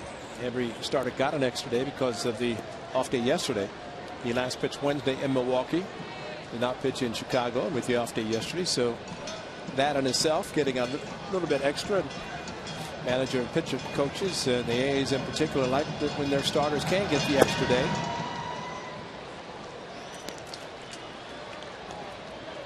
Left the bases loaded in that first inning.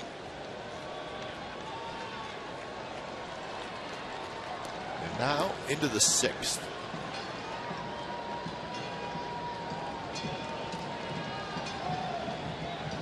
Hafner has walked and struck out as he waits for the 3-2 pitch. And he rips it foul. May have swung at ball 4. But I think we're seeing that pitch right there. He was supposed to be outside, and he overthrew it and left it inside. So maybe the location is, selection is the same, but the location. Look where Derek Norris is outside, and look where he has to reach to get to the ball, which is foul. But maybe just try to get a little bit extra on his fastball.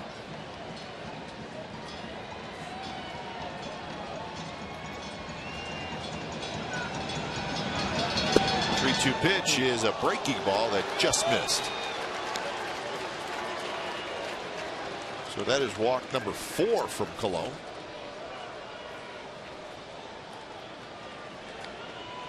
So 6 walks in his first 12 starts total.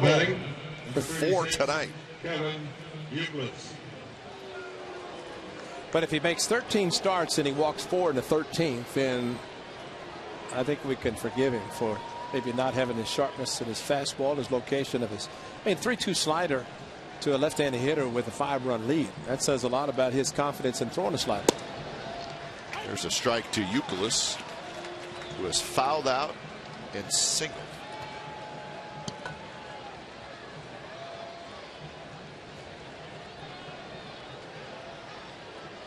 So the Yankees trying to get something going. They really haven't had anything going against Colon since that first inning.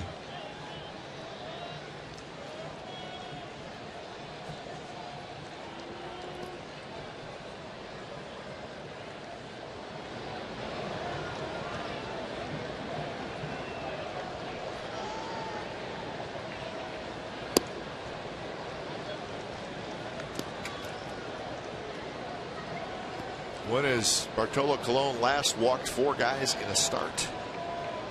July 7th of 2011, and that was the season he pitched for the Yankees.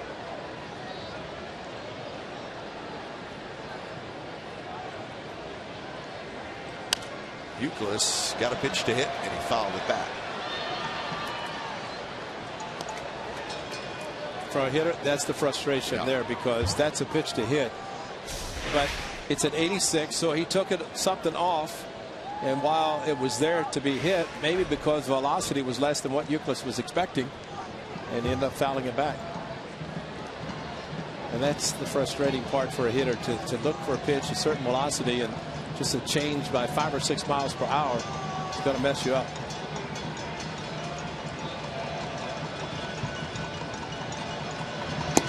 Outside, so 2-2 is the count.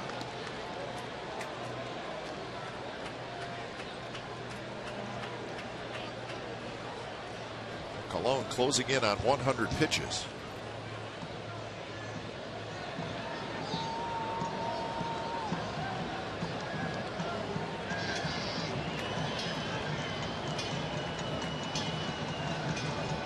Short lead at first for Hafner. And that one's drilled to right, but Reddick gets back, and he's got it. Well, it's coming up. Spend this Father's Day this Sunday with the A's and bring Grant Balfour home with you. 10,000 fans will receive a Grant Balfour Raging Gnome courtesy of Majestic. And the A's host the Mariners. And it's this Sunday, June the 16th. That is Father's Day. For more information and tickets, call 877-493-BALL or visit oaklandathletics.com/tickets. That is one that people will be lining up outside. Yeah. They can't wait to get in to get Raging Gnome. There it is, right in the middle of him. Going over the scouting reports. Yeah.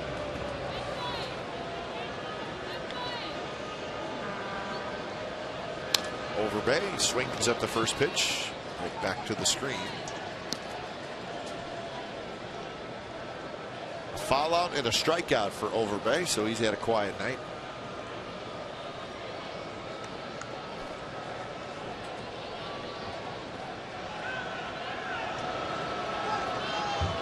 First action of the night in either bullpen, and it's Nishad.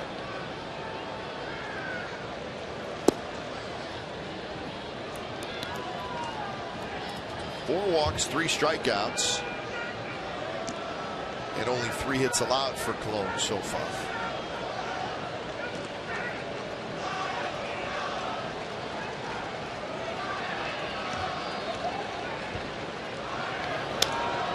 And now it's 1-2. Looks like Cologne keeping the ball away from Overbay. And that's a great pitch. That ball just kept running away from Overbay, who struck out his last time on a pitch to the outside corner.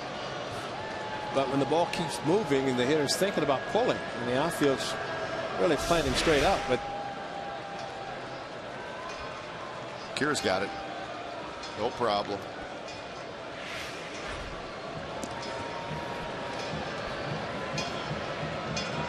One and 2. And again, the ball away from Overbay, and he fouls it back.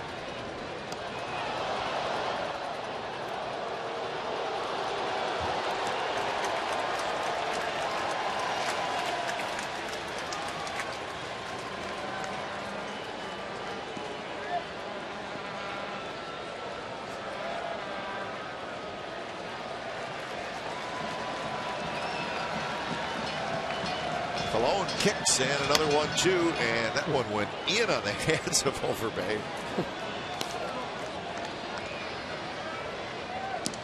But he stays alive. He fouls it back.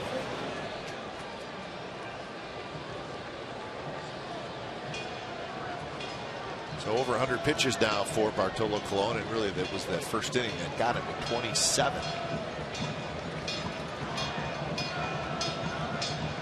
and now he's thinking just try to get through 6.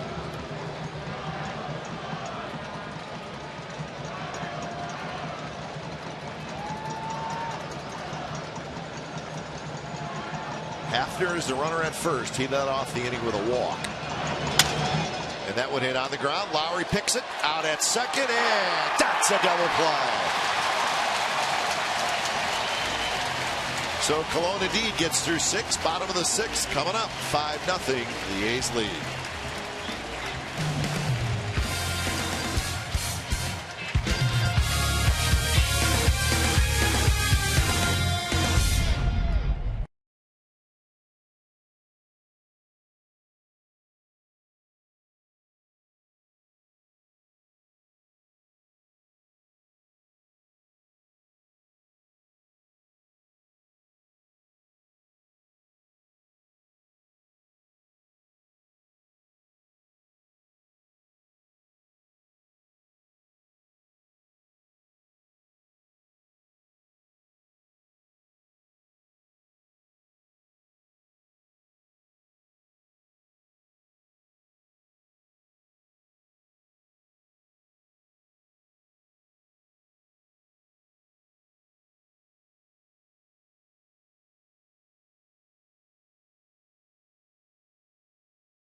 Andy Pettitte picked up career win number 250. 3 hits, just 1 earned run with 6 strikeouts. So the veteran left-hander, he can still pitch, folks. So congratulations to Andy Pettitte. 250 career wins. We will not see him in this series. He becomes the 47th pitcher to hit the 250 win mark. Now he is third on the Yankees all-time wins list behind Whitey Ford and Red Ruffing. But remember, of the 250 career wins for Pettitte, 37 of them came when he pitched 3 years with the Houston Astros. Donaldson rips one to the gap. One hops the wall, and Donaldson will have a leadoff double. Another first pitch slider, a slider that did not break sharply for CC Sabathia. It left it up for Josh Donaldson. Yeah, we think he's an all-star as well. Slider right in the heart of the plate, and Josh Donaldson, that massive swing again. This one finding the gap in left center. Like the foul ball he pulled on the first pitch fastball.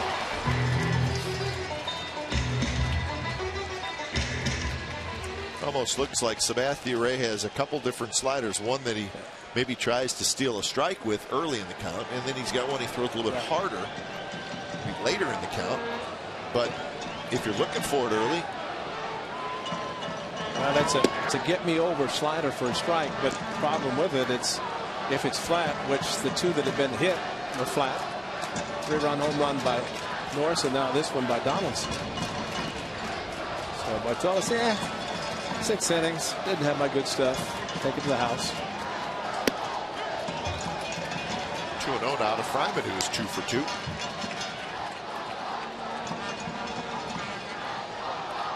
Bartolo Colon didn't have his good stuff tonight. I think the A's will take that anytime.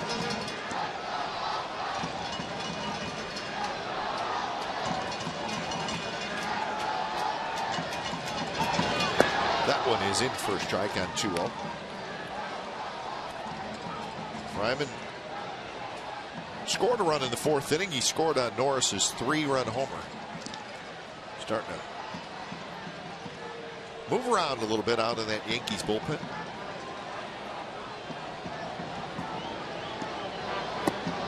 Missed again. 3-1.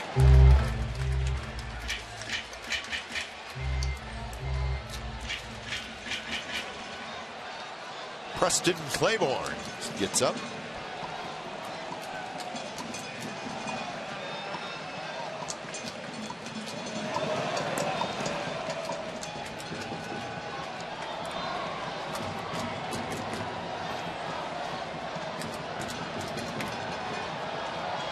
So 3-1. Fryman, see what he gets on 3-1, and he swings through a fastball, and now a full count. Donaldson has led off the inning with a double. And that was not a swing to try to advance him to third. That's a big swing by Nate Fryman. Fastball location in, but left it up, out over the plate.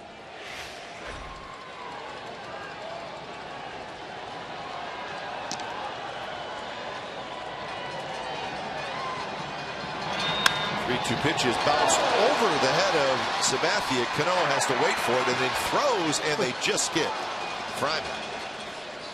That's a great at bat. That's a 1-6-3, but Dave Fryman gets the job done. Now they're going to check. CC must have gotten it off his hand. And he did get the bare hand. Slowed it down. I'm all right. But Nate Fryman doing an excellent job. Inside out swing, stuck the hand up, did Sabathia, and slowed it down. And Robinson Cano behind the bag just casually, and that's how close the play was. Barely got it. A nice job by Fryman to advance Donaldson to third. Chris Young. So Chris Young will step in to hit.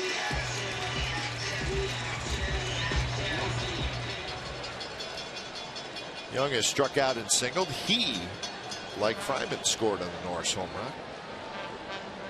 He's with 1 in the first, 1 in the second, and 3 in the 4th. Infield comes in, first pitch strike.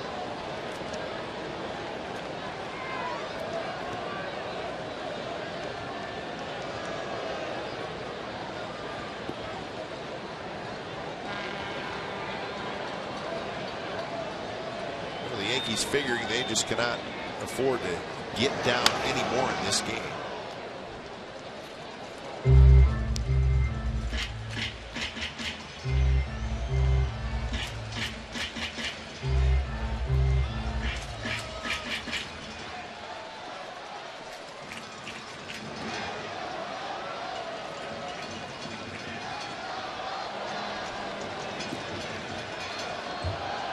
Two to Chris Young. There's that slider that it looks like Sabathia maybe throws a little bit harder. Well, the thing about Sabathia being a strikeout pitcher, this is when he's trying to get the strikeout, which is probably going to be with the slider, as he just tried there, bouncing it. But with an 0-2 pitch, had at least a pitch or a couple to try to get a hitter to swing in. But this is ideal hitting conditions for a hitter with the infield in.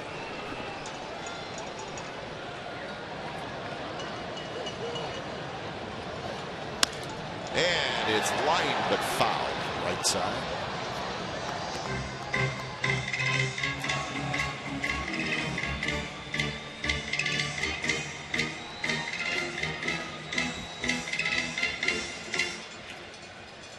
So Sabathia really slowing things down and a lot of pitches tonight. There's just one out in the 6th inning.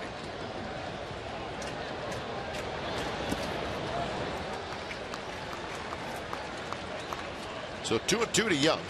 Reddick waits in the on-deck circle. It's almost like Chris Young. He took another slide in the dirt. Remember, the ball he hit down the right field line was a fastball in. And looked like he's just waiting, thinking he's going to get the slider, trying to be patient, not swinging a bad pitch, and maybe get CC to hang one. Young lays off that hard slider, and now it's a full count.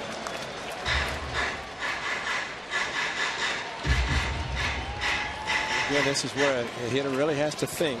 Left in the on-deck circle, left-handed pitcher. Let's say he's going to throw him a slider again, try to get him to chase.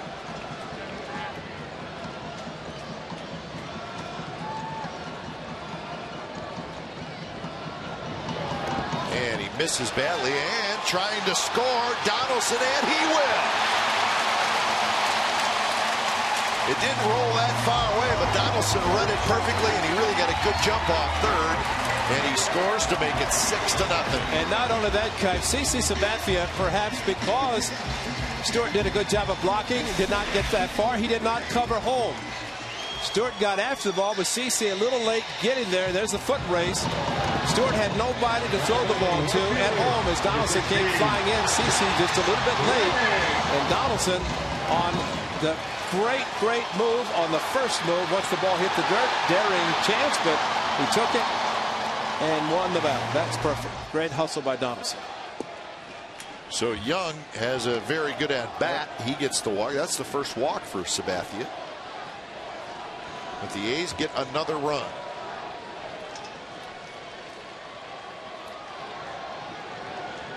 And I can't tell you what the pitch was that CC threw on 3-2. I don't know if it's a slider, buried a spiked a fastball or something, but it bounced so far out in front of the plate. Stewart did a great job of blocking it, and normally you would not see a runner score, but Donaldson got the great jump and scored easily.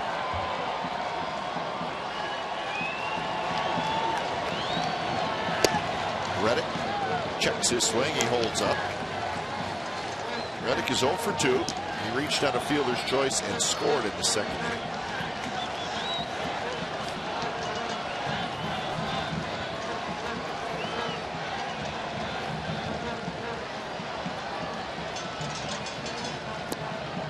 Another slider, and he misses, and it's 3-1.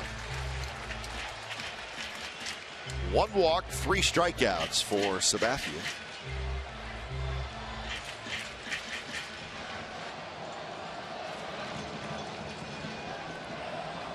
Pitching coach Larry Rothschild, he's a good one.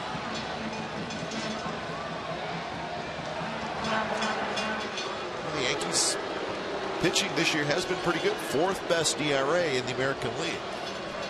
A's are 5th. That may change after tonight. It's a pretty decent pitching staff.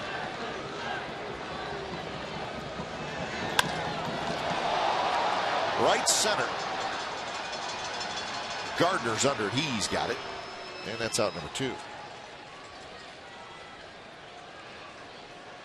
So Reddick got a pretty good pass at that one. Yeah. There's your ERA leaders. 3.62 for the Yankees, 3.74 for the A's. Oh, the Royals. Wow, how about that? The Royals still not scoring a lot of runs, but they're pitching well, and that has helped them climb back into things in that AL Central. Yeah, James Shields. Very low ERA, but not a lot of wins. But now this is a move that I think the veteran manager Joe Girardi appreciating his veteran on the mound. Remember Norris hit the 3-run home run his last at bat. Leaves him in to face him, try to get through 6 innings. Teixeira cannot quite get it. This was the big blow in the game. Get me over, or just a mistake on a first pitch slider. More of a curveball, but a hanger. Nonetheless, CC could not believe it. Derek Norris, the big hit in New York on the 3-0 fastball, double down the right field line tonight, and the 3-run home run. So he's driven in 5 against CC Sabathia in the 2 games he's pitched against him.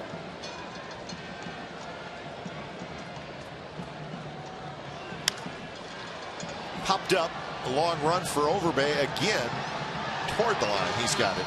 Side retired. A's going to run. A little hustle from Donaldson. It's 6-0 after 6. Hey, fans.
State in 2006.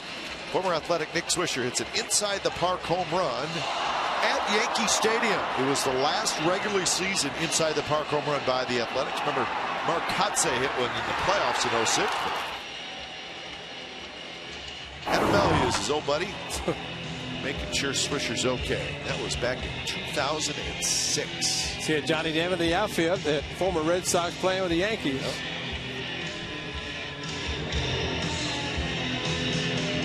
When it's time for change, think Speedy Oil Change and Tune-Up. Your oil change tune-up and Smog experts as Doolittle comes in. So 6 shutout innings for Bartolo Colon. 3 hits, amazing. He walked more than he gave up hits to. And you will not see Bartolo walk 4 batters probably for the next 4 or 5 starts. But tonight he did, but got through 6 innings of shutout baseball and turns it over to the bullpen. And well, think about this right now. If the A's hang on and win this game, Colon's going to be 8-2. His ERA is going to be under 3. Does he become an all-star candidate? Maybe. Well, look how many starts he's going to get. Another month before the All-Star game, or the selections, I guess, will be the final week before the break, before the game. But right now, just keep trying to get wins and help the A's improve on the record.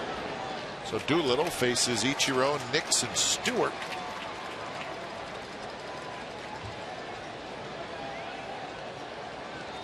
Ichiro reached on a fielder's choice in the 4th inning. slaps it foul, and it's 0-2.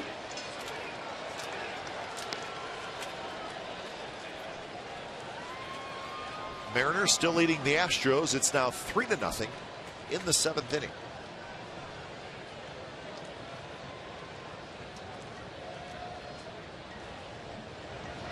0-2 pitch and a fastball up and in, and Ichiro tried to check his swing and he fouled it back.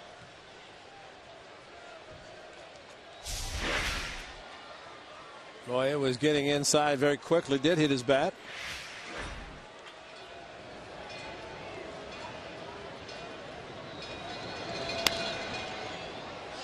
Little jam shot. Donaldson grabs it. Very strangely struck ball. If you're an infielder, you're probably not expecting a ball like that.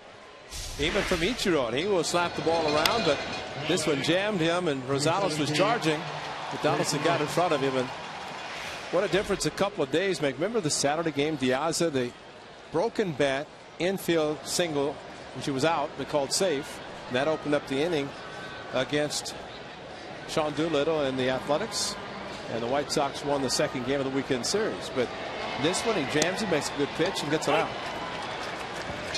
First pitch to Nix is a strike.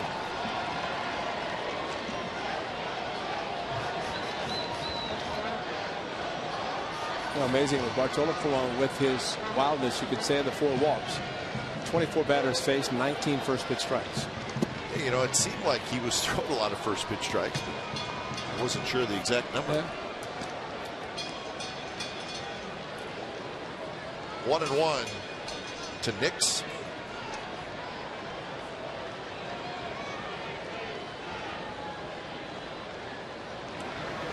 So hitters have slumps, pitchers have slumps, and Doolittle's in a slump.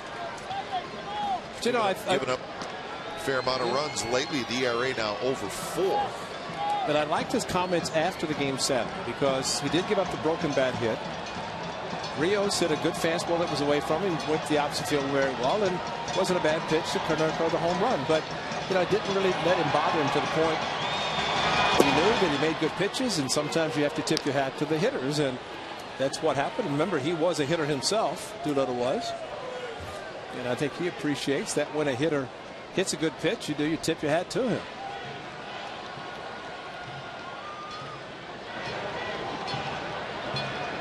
Two to Nix. I think we're just so used to him being so good, even though he's really only been a big leaguer for a year. But not only good, but dominating. So when he does give up runs, it's actually a little bit strange. And lately, 10 runs allowed in his last 5 appearances. That's very strange. But he's still good. He's still very dominating when he does take the mound, and he is still going to stay in the role that he is in and has been in. And he should be. So a good battle here with Jason Nix.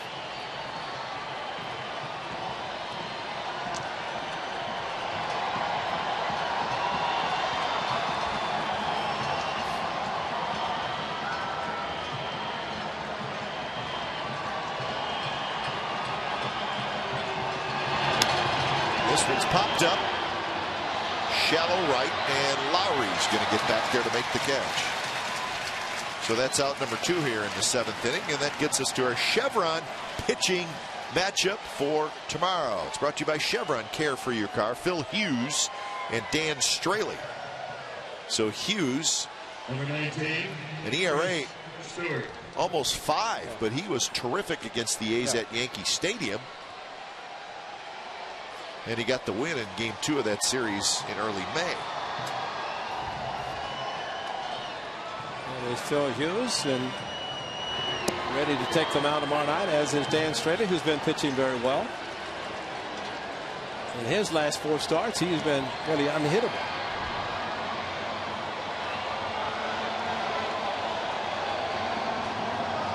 On 1 to Chris Stewart. 0-2 to Chris Stewart.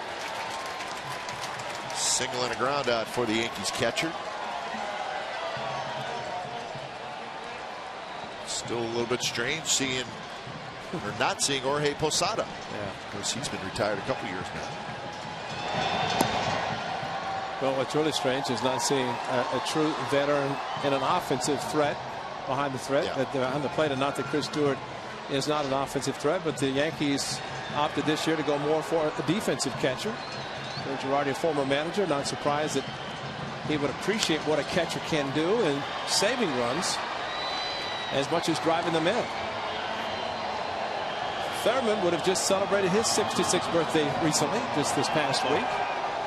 The great Thurman Munson, who unfortunately died in a plane crash.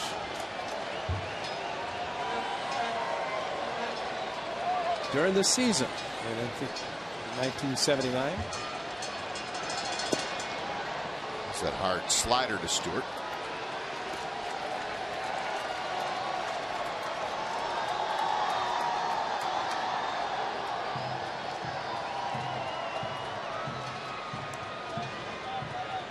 Doolittle looking for a 3-up, 3-down inning.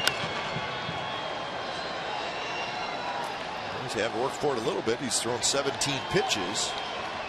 But he's thrown a couple of changeups. He's thrown some sliders, some good fastballs, and both hitters has made out. Ichiro and Nix have both been jammed with fastballs, and both have been caught for outs, which that in itself is a big plus, to make good pitches and get outs.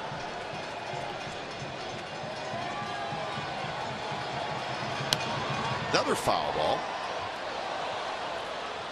93 miles an hour from Doolittle.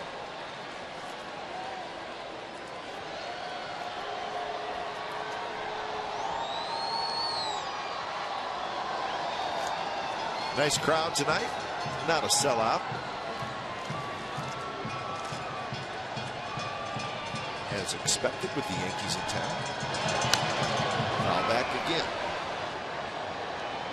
27,118. 27118 is your attendance tonight. All three crowds supposed to be in that neighborhood, which is good, but this means there's still some seats available. Like to see a nice walk up. Yankees during the week, though, versus a weekend. I think weekend you probably get 3 sellouts, but still a very good crowd tonight on a Tuesday night, the first game of the 3-game series. Close pitch with a fastball. So full count to Stewart. And just off the plate inside. It's not a bad pitch. Very good location. If he'd swung, it'd broken his back.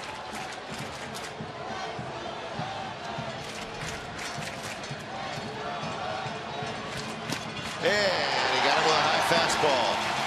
So Doolittle wins that battle. 7th inning stretch coming up from the Coliseum. 6-0 Athletics.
7th inning. Number 38, Preston Claiborne.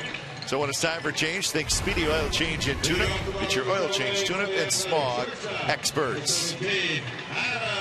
So it's Preston Claiborne, the young right-hander who does not have a record, but a very good ERA in 13 appearances. No walks and 14 strikeouts. So that's the final line for Sabathia. 8 hits, 6 runs, all earned. So the big blow still, the Derek Norris home run. Turned a 2-0 game into a 5-0 game. So Sabathia will not get the win tonight.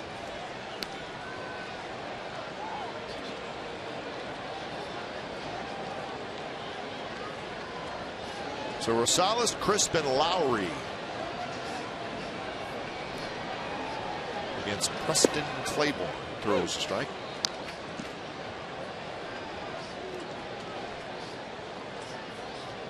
Oh for 2 tonight for Adam Rosales.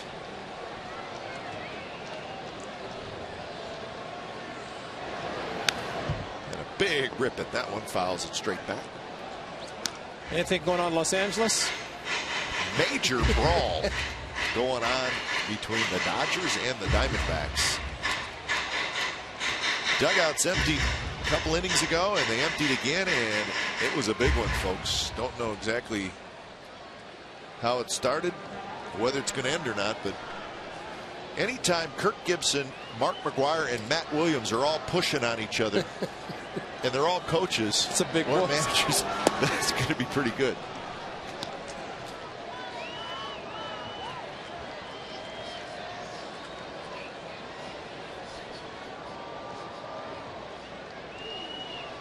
So 1-2 to Rosales.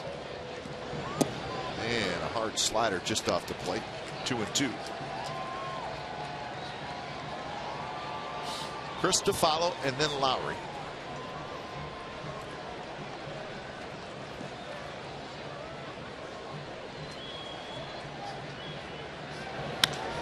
This one skied toward right center. Gardner playing in that area. And he's got it for out number 1. The 14th annual A's Mug Root Beer Float Day is on Wednesday, June 26. A's players and coaches, local celebrities, and more will serve fans Mug Root Beer floats for $2 each. Limited supply of signed Ryan Cook mugs will be available for $15 Non-autographed mugs are also available. Proceeds benefit the Juvenile Diabetes Research Foundation. Admission is free with a game ticket. Mug Root Beer Float Day presented by Pepsi. Ice cream is donated by Dryers. And the scooper, my partner. Oh, yeah, I'll be there. I'll be there. I always like to put a little extra ice cream in there. Okay, talking about Mark McGwire down in Los Angeles, now coach for the Dodgers. But Mike Selleck always put some great notes in this date in history. Mark McGwire, 95, hit 3 home runs in the A's 8-1 win at Boston after hitting 2 home runs the day before. 5 home runs in consecutive games tied to Major League record. And I remember those shots. They were so far over Fenway. He hit 3 home runs, and he actually came up to hit the 4th time, and they pitched around him and walked him. Fans booed the pitcher for the Red Sox because it wasn't pitched to McGwire. They wanted to see 4 home runs hit. And it was 8-1. Yeah. But he hit some moonshots over the Green Monster, over everything. Coco reaches for it and taps it foul.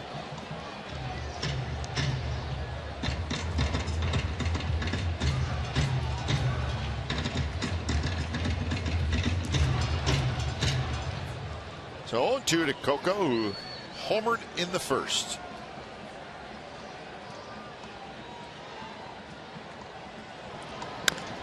Bounces that one foul. Ty Waller knocks it down. We were impressed with Ty Waller in Chicago. Remember, he got out of the way. Yeah. See, you lose that extra weight, you can be nimble like that. Ty's in good shape.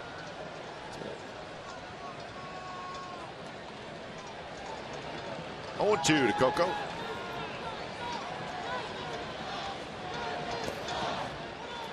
So Claiborne in for Sabathia here in the bottom of the 7th inning. What came in the game that Sunday in New York, making his major league debut. A couple of innings pitched, and the A's 5-4 win. Swing and a miss. Pretty good pitch there by Claiborne. So 2 outs. Lowry will hit. Authentic fans know where to find the best deal in Bay Area baseball. Comcast Sportsnet California's Authentic Fan Fridays here at the Coliseum this Friday. Get a ticket in our value deck behind home plate. You're going to get an authentic A's superhero cape. You're going to get a cheer card, and you're going to get a $6 food and drink voucher, all for one great price. The best deal in Bay Area baseball is Comcast Sportsnet Authentic Fan Friday.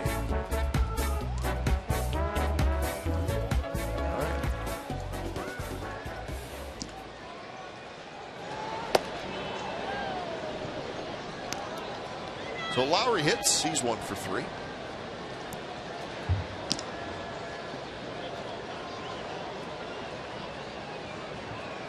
Lowry singled in the 3rd inning.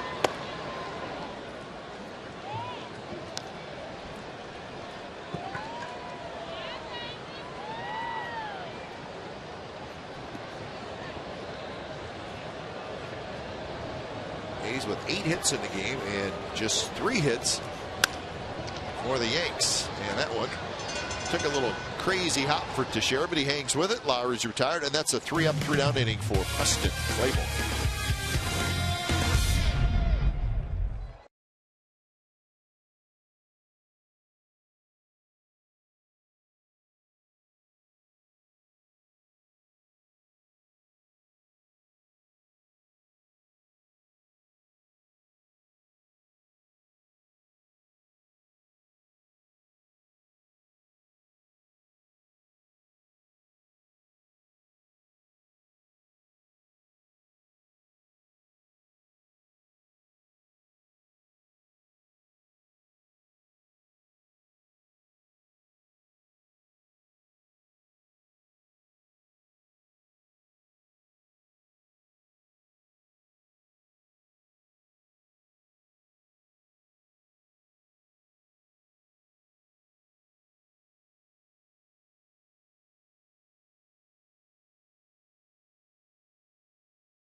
Brought to you by Cache Creek Casino Resort. Red, white, and you Jeep giveaway.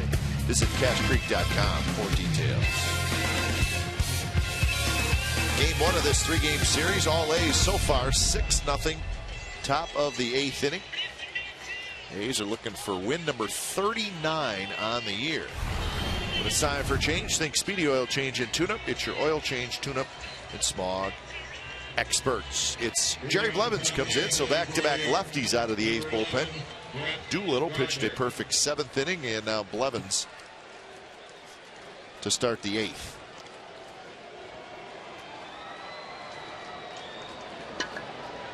Gardner, Cano, and then the switch hitting Teixeira. So 2 lefties and a switch hitter.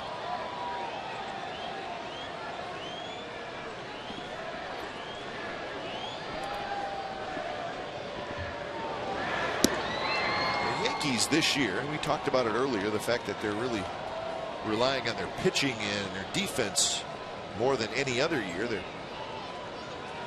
offense is always in the top 2 or 3. Seems like every year. Last year they scored over 800 runs, but this year just 10th in the league in run score. They've scored 252 runs compared to the A's 308. Well, but you look at the players on the disabled list and the production they are lacking because those guys who are absent, of course, Teixeira is back. What else too, Ray, is the guys on the disabled list. If you look at the home runs from players last year that are not with the Yankees this year, and it's pretty amazing. Swisher, 24 home runs, gone. Russell Martin, 21 home runs, gone. Raul Ibanez, 19 home runs, gone.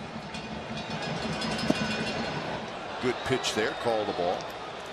Andrew Jones, 14 home runs, gone. Eric Chavez hit 16 home runs last year. He's gone. And that's a lot of home runs. A lot of production, and you're right. It's to see those players not in Yankee uniforms and the big home runs they have for the Yankees. So Gardner slaps one up the middle. That's a leadoff single here in the 8th inning. So you couple that with, as you said, all the guys that are injured, and they're kind of scratching and clawing offensively. Shift for Gardner a little bit towards left field, right back up the middle as Blevins fell off a little bit towards the third base side.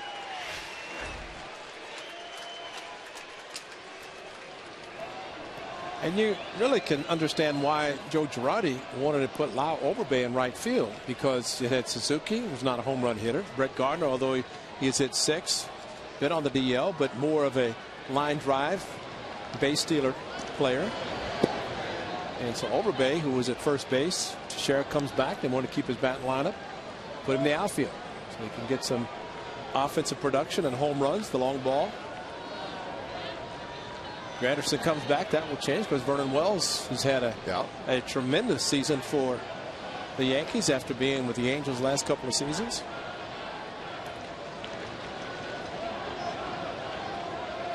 Well, you said it best. For the Yankees, you just stay close in a division where it doesn't look like there's a clear-cut team that is head and shoulders above everybody else.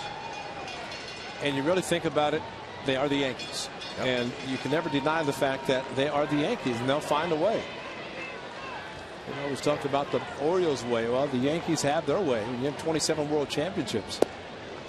I'm not surprised that a player like Ichiro Suzuki dropped his no trade essentially and accepted a trade to the Yankees. Euclid signs with them. The Yankees have an opportunity always to get, it seems, the best players, because players go there hoping to win a World Series. When 127, that says a lot. Travis Haskell, late sign after being with the Indians for so long. High pop-up foul. It's funny though, the Red Sox and the Yankees are the top 2 teams in the AL East, and a little bit of a patchwork offense for New York. And for the Red Sox, they got rid of all the guys that they thought would be great offensively, and they kind of, I don't want to say patchwork there, because, but it completely different kind of players. Victorino and Jody Gomes. And now the Red Sox are having a very nice season. Shot past a diving Lowry. So it's going to be a base hit for Cano. In fact, Cano with a big turn, but he stops. Gardner goes to third. So first and third, nobody out for the Yankees here in the 8th inning. No, shot by Lowry, almost like he did not see it off the bat. Granted, it was hit very hard by Robinson Cano. Low fastball, and Lowry, there are times, and although at nighttime is not usually the case with the light shirts, but watch Lowry.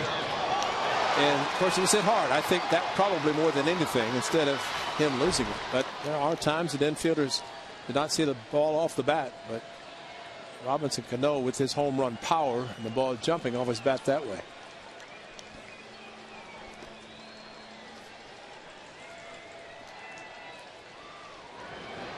So Teixeira to hit from the right side, and he takes a strike in the outside corner.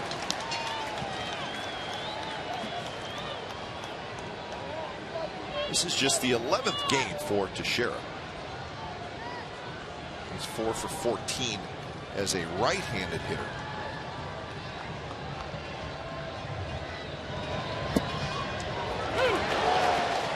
It seemed like Teixeira, I don't know, you tell me if I'm right or wrong, Ray, but as a left-handed hitter, maybe a little bit more of a pull hitter. More of a pull hitter, exactly. And remember, a few years ago, when he just joined the Yankees, he did not hit a home run from the right side. That's right. Almost the first half, I think, in the All-Star game in Detroit. He finally went opposite field to right center at Comerica Park.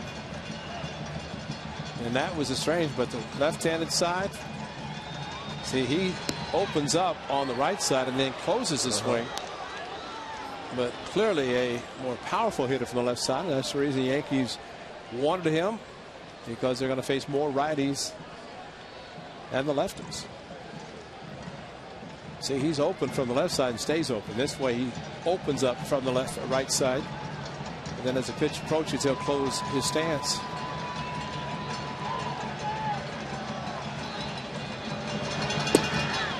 Fastball inside, not by a lot. Travis Hafner will be next, and then Kevin Youkilis. Well, does he hit the target? He does. Close. So how far inside was it? A ball, maybe?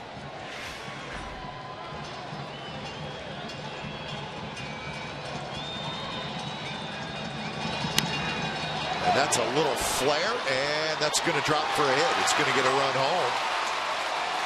So Gardner trots in to score, and it's 6-1. Still nobody out. So just a jam shot. And with that, we'll get some movement in that A's bullpen a little bit. Not really where Jerry Blevins wanted the hard slider inside more, and that is just the strength of Mark Teixeira.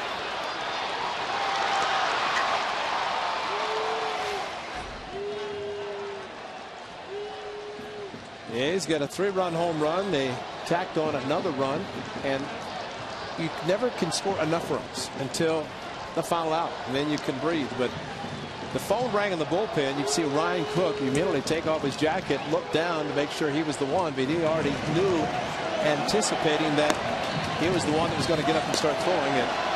He is heating up quickly.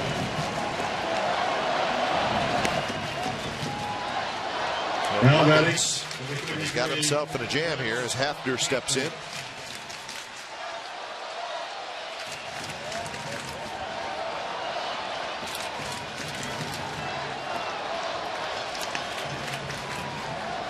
Hafner, a couple of walks and a strikeout.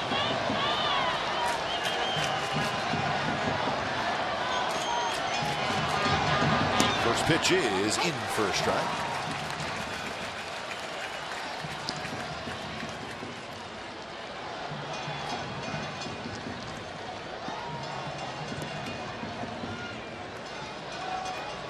Outfield fairly straight away and deep.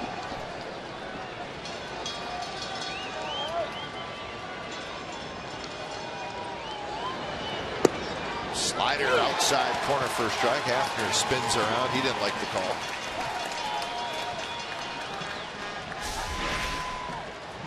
Well, an open stance for Hafner, and maybe there's the difference. See the home plate umpire Todd Tichenor on the inside. He's very critical when the pitch inside, outside, maybe a little bit off the plate, but strike goes to Blevins.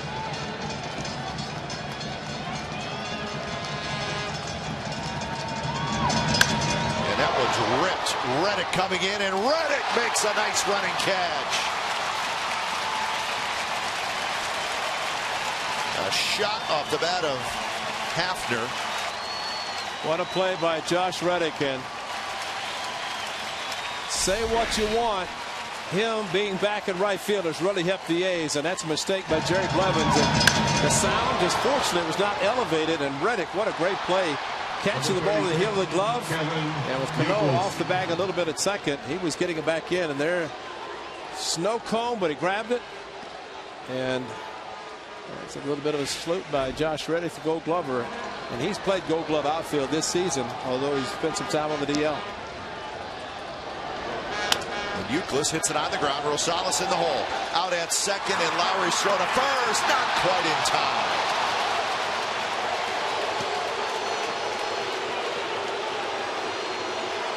So Youkilis reaches on the fielder's choice. So runners at the corners, 2 outs now, and Overbay will be the hitter. You know, I didn't know think it's going to be this close. What a play by Jed Lowry at second, getting rid of the ball, and a bang play at first. Rosales to second, and watch Lowry just off balance, strong throw. And there's the angle cap we've talked about. Different angles, different ways the ball seems. He's in the air, his foot down quickly enough. That was a bang, but here's a better one, stretched 6-8.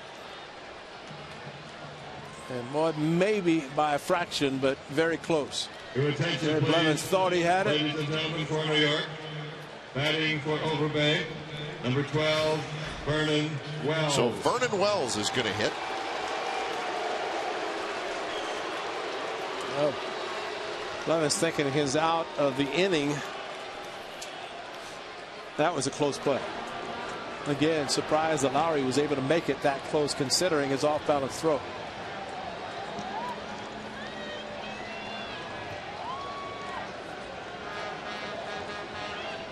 First pitch to Wells, but before that, Blevins will step off. Wells has 10 home runs and 25 RBIs.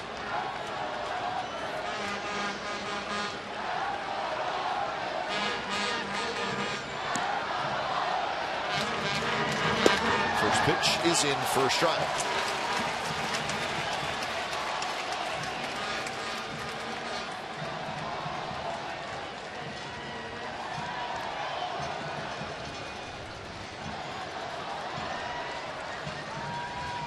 So 20 pitches, and this is the 6th hitter that Blevins has faced here in the 8th inning. And he reached for that one, and now Blevins is ahead 0-2.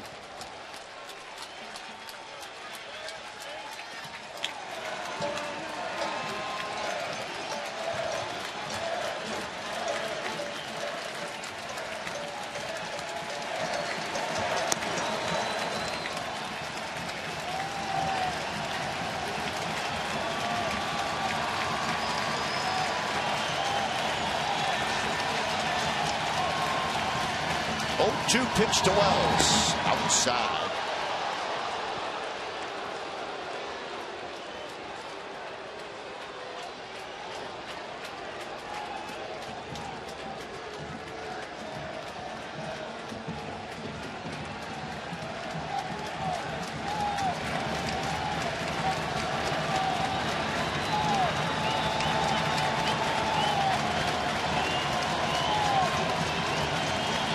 Breaking ball, it spins outside. Cano is the runner at third. Youkilis is the runner at first. A run in for the Yankees here in the top of the 8th.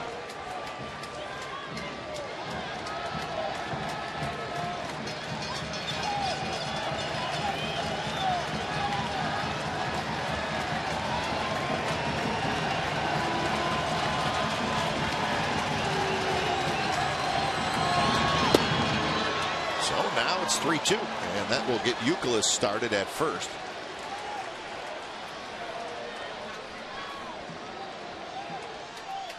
So it was 0-2, and now it's gone full.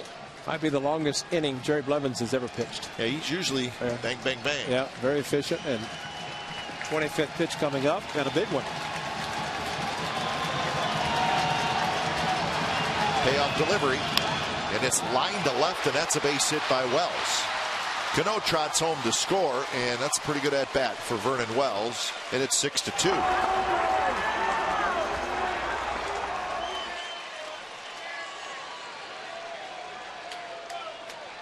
So Bob Melvin with the slow walk. So Cook is coming in, and he's going to face Ichiro Suzuki. Couple of runs in for the Yankees here in the 8th.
Comcast Sportsnet California is brought to you by Xfinity, home of the most live sports, and by Toyota. Do the math and save at your local Toyota dealer.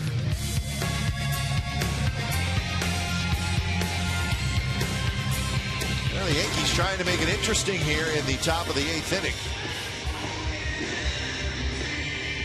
As Ichiro will hit with 2 on, 2 out, and he's going to hit against Cook. Now batting, number 31, Ichiro. So that's the matchup. So Jerry Blevins struggled 2/3 of an inning, gave up 4 hits.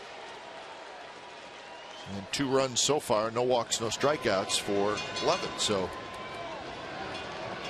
do not see that very often. So Ichiro steps in. He's 0 for 3.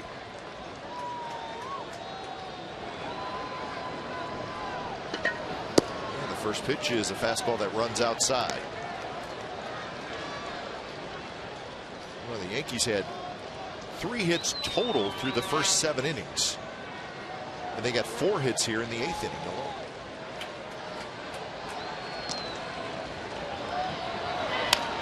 Slapped foul. You know, we've commented about how the A's fight right to the end, never quit. Yankees done that their whole time they've been in existence, and no matter who's on the team, it's just one of the things that they just keep grinding, and that's why against the Yankees you can never score enough runs. You have to just keep trying to add on and leave that man who is so special, Mariano Rivera, right where he is in the bullpen. Now Cook ahead of Ichiro, 1-2. A 4-game series last year. Of course, Mariano Rivera, the reason he came back this season because he got injured in Kansas City earlier in the season and missed the majority of it. But he is back this year and said he is retiring.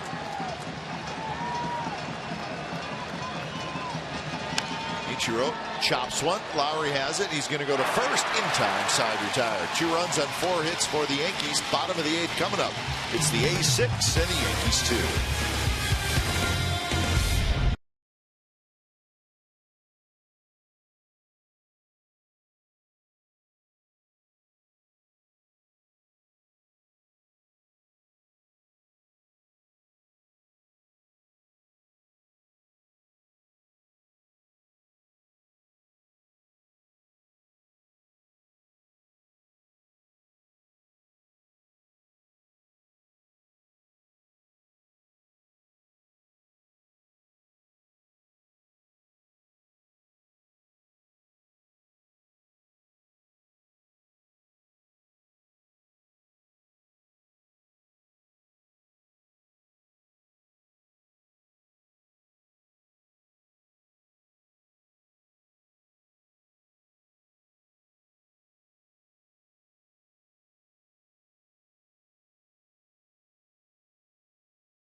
Bottom of the first, Coco Crisp, 8th home run of the year. So he's at a 1-0 lead, and the big hit in the game, 4th inning, a 3-run homer by Derek Norris with 2 outs, and that made it 5-0 A's. And Bartolo Colon, man, what a roll he is on.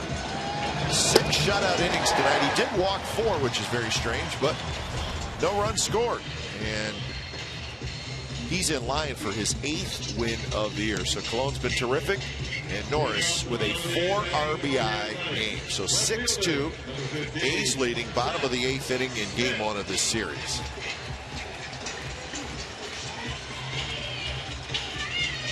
Yankees have gone back to their bullpen.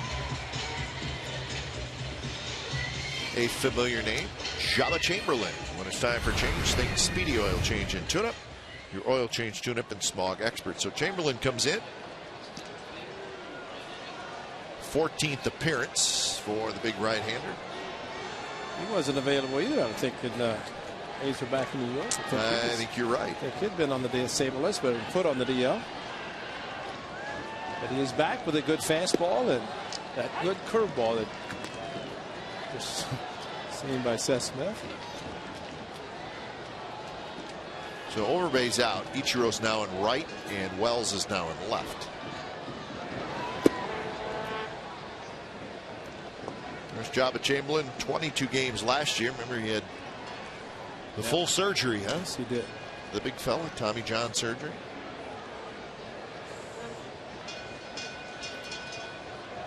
Never do TJ referenced as the big fella, but that's the big fella. I didn't really know what else to say. Well, that's listen. That name has been heard by too many people and talked about by too many players. The big one, the big fella, Tommy John,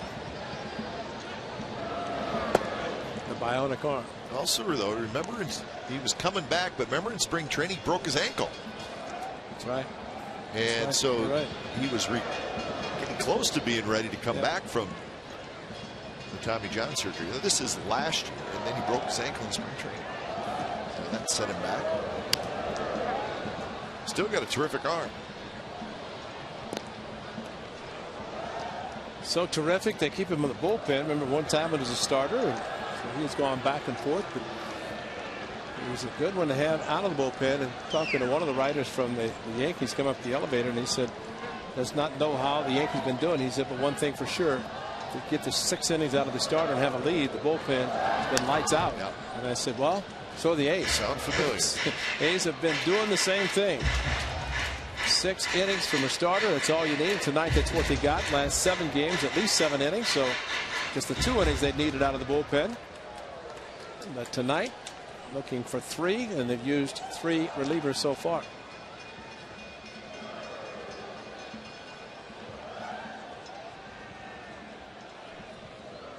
Curve and a good one, and Seth Smith strikes out. So that's out number 1 here in the bottom of the 8th. Friday, June the 28th, it's the 8th annual Dog Day at the park, presented by Amador, Nalabong, and BioSpot. This year's event will feature a pregame pup rally and pup parade around the field. Little League Day, Scout Day, pup parade around the field. That's great. Each pup will receive a goodie bag. A's will donate a portion of the proceeds to Dogs for Diabetics and the Animal Rescue Foundation. For more information, go to oaklandathletics.com/dogday. Limited tickets available. Deadline to purchase is June 17th, which will be Monday. But that parade, that's got to be a great day. Parading around the warning track. If I had a dog, I'd be out there, but I don't have a dog. Let's see, they call the San Diego the Bark Park. Yeah, that's right. Petco Park. Yeah. You don't have a dog? Huh? Nope.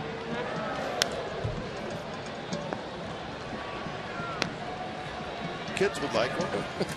I know how that works. Kids want it. Dad takes care of it. Heard that story, eh? Yeah, just ask me. Thank you. Good. So I got a man in my corner. We have Brutus. And good name. Oof. Ouch. That hurts. Stewart's going to go for a little walk, and Todd Dishner, the home plate umpire, will give him all the time he needs. Going straight on the mask and off the glove, right into the mask, and that you feel it. And his grimace says it all.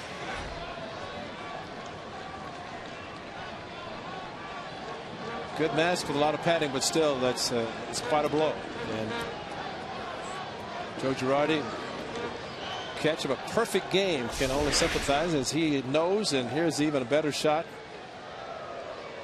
Hey, Chris Stewart has a strong neck because his neck did not go back, so the head face took the brunt of it. 0-2 to Donaldson. And Donaldson swings and misses at a pitch that was out of the strike zones.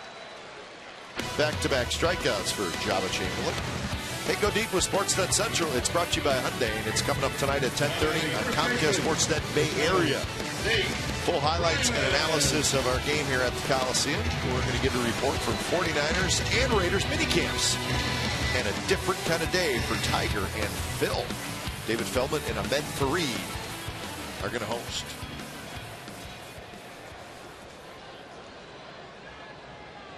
So here's Fryman.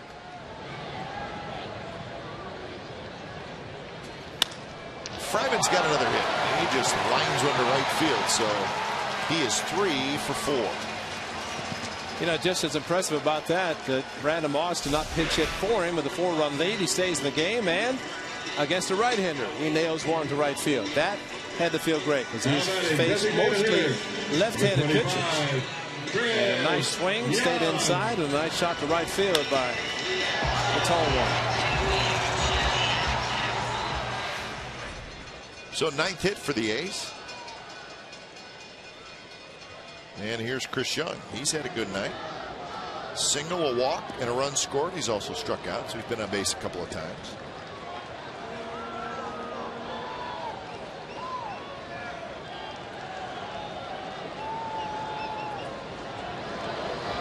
Breaking ball snaps in there for a strike from Chamberlain.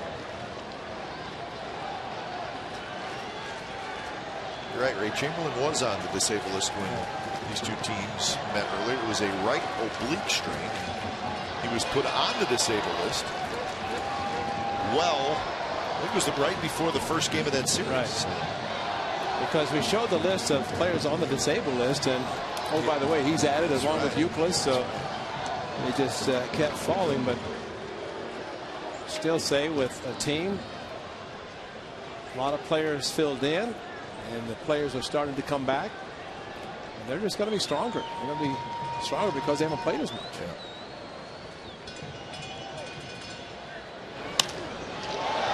Driven to right center. That's hit pretty well. Ichiro's back. He's right near the wall. He's got it side retire. We're headed to the 9th. A's trying to wrap it up. They lead 6-2.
So Derek Norris, a 4 RBI night, and he and the Athletics leading 6-2 over the Yankees.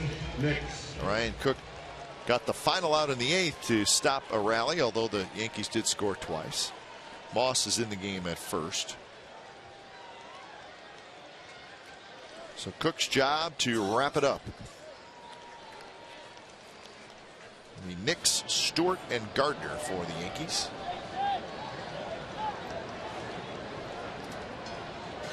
Night game tomorrow night, and we'll have it for you. 6:30 A's pregame live, and then 7 o'clock the ball game. So make sure you join us for that.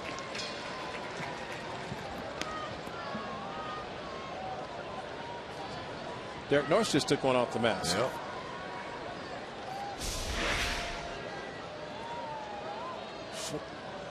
Of course, that may be off the top of the mask, not part of the helmet, and always important to wear the scully, the helmet, to protect as much as possible.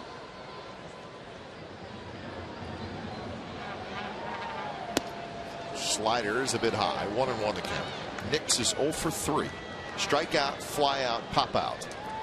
You watch a catcher, Stewart last inning, and Derek Norris this inning, take one off the mask. Just like what football player linemen do every Sunday. Every play almost just banging like that. Norris coming back. He may have a play, and he does. Right in front of the screen, grabs onto the screen, regains his balance, and that's out number 1.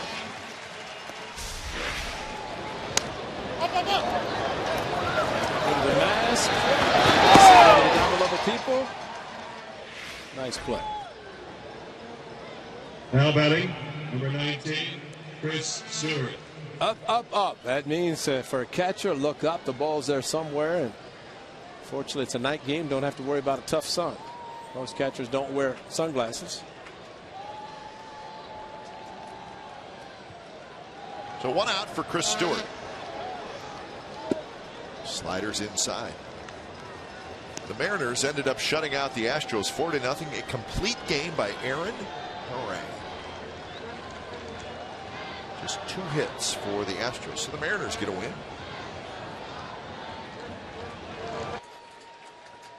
Well, a fastball outside. This fastball outside just kind of flared it out to right field. And now batting, number 11. No chance even for Reddick to get to the ball. Nice play by Lowry, and Reddick hit the ground, so the throw back into second base would not come close. So here's Gardner. Rangers lost 5-2 to the Indians.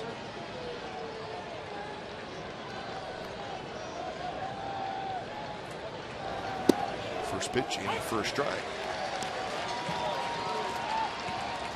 Grant Balfour is going to take his time to start to get loose. This is a just in case situation. Just in case going to need you. Don't want to throw too much, but he's going to be ready in case this inning extended by the Yankees.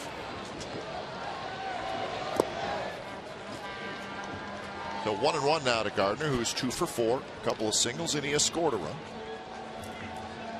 Orioles beat the Angels 3-2. Angels have lost 4 straight and 9 of their last 11. So that's your scores from the AL West.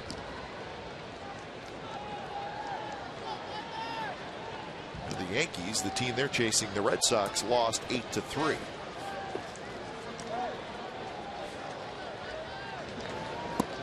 There's a strike, 1-2.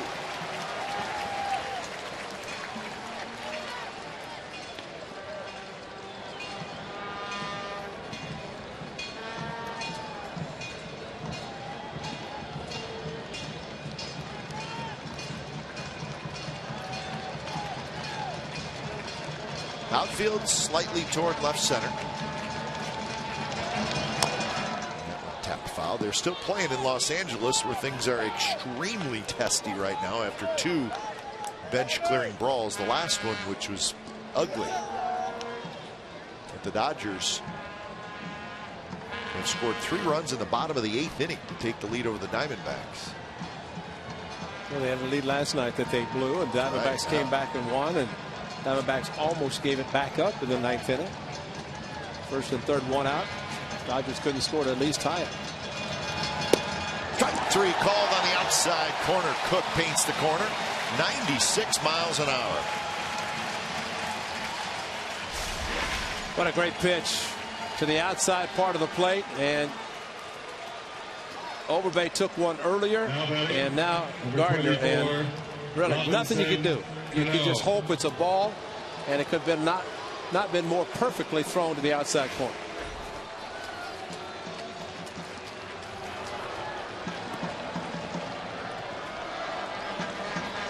So here's Cano.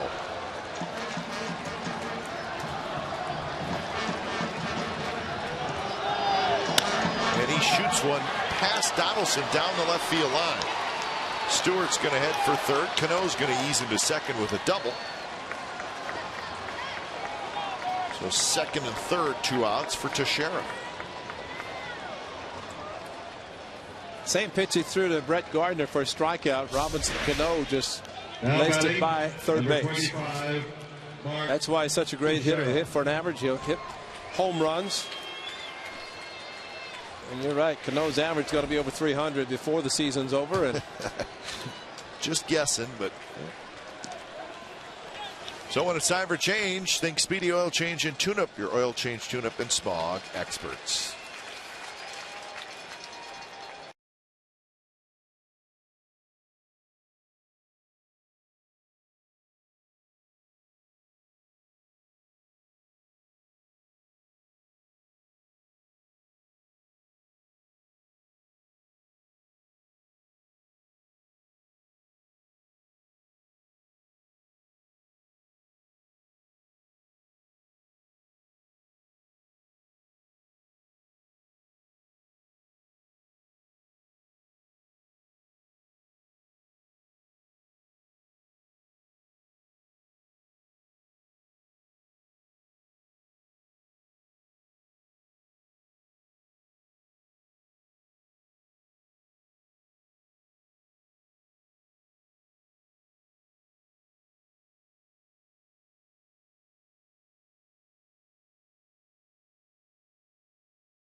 Presented by authority of the Oakland Athletics and may not be reproduced or retransmitted in any form, and the accounts and descriptions of this game may not be disseminated without the express written consent of Athletics Investment Group, LLC.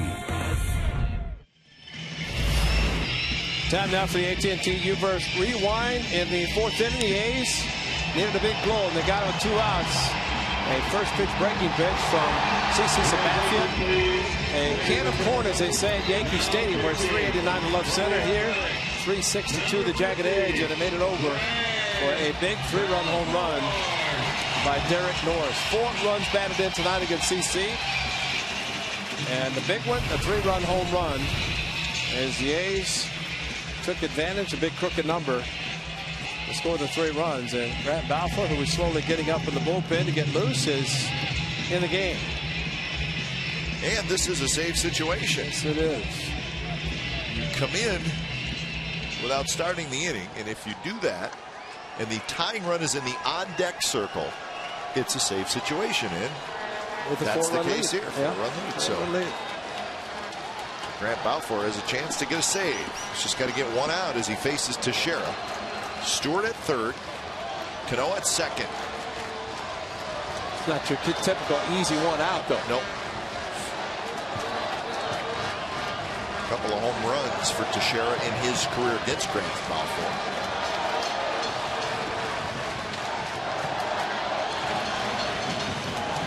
Teixeira back to his best side. That's the left side. And as smart hitters do, takes a first pitch to kind of look at closer, Grant Balfour.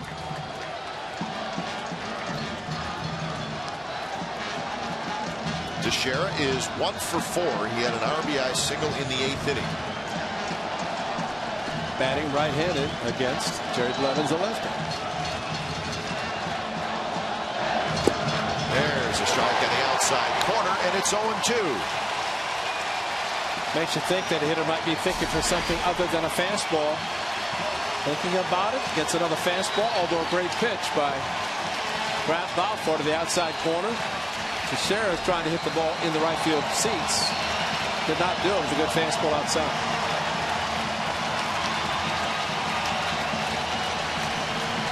Balfour's ready. And the 0-2 pitch to Teixeira is a fastball that's high. The game Balfour pitched in Chicago when he had the tying run at third, 2 outs, when Dunn hit the ball to left field. Should have done a couple of sliders to keep them from bouncing. Now with a 4-run lead, it's a little different. He can throw the hard curve if he wants to, or stay with a good fastball. He has a number of choices.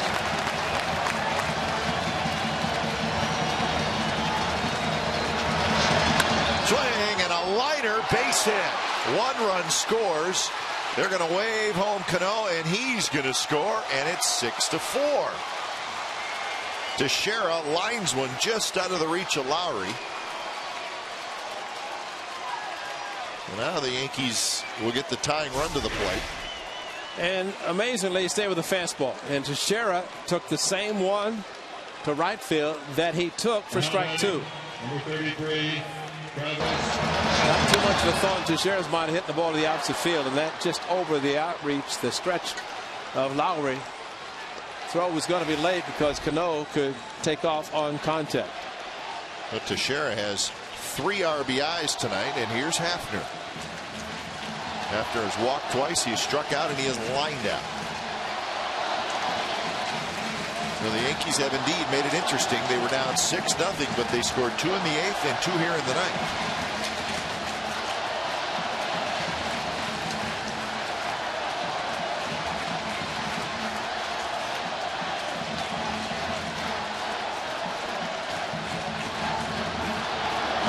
There's a first pitch strike to Travis Hafner. So both those runs charged to Cook.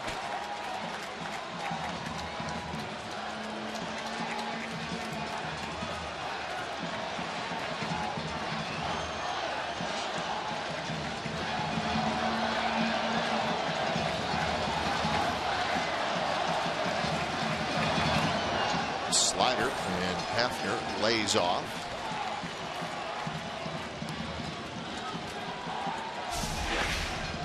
Well, the first hard breaking pitch he's thrown, but Hafner's so strong, able to stop his swing as he did with Cologne back in the first inning on the 3-2 slider.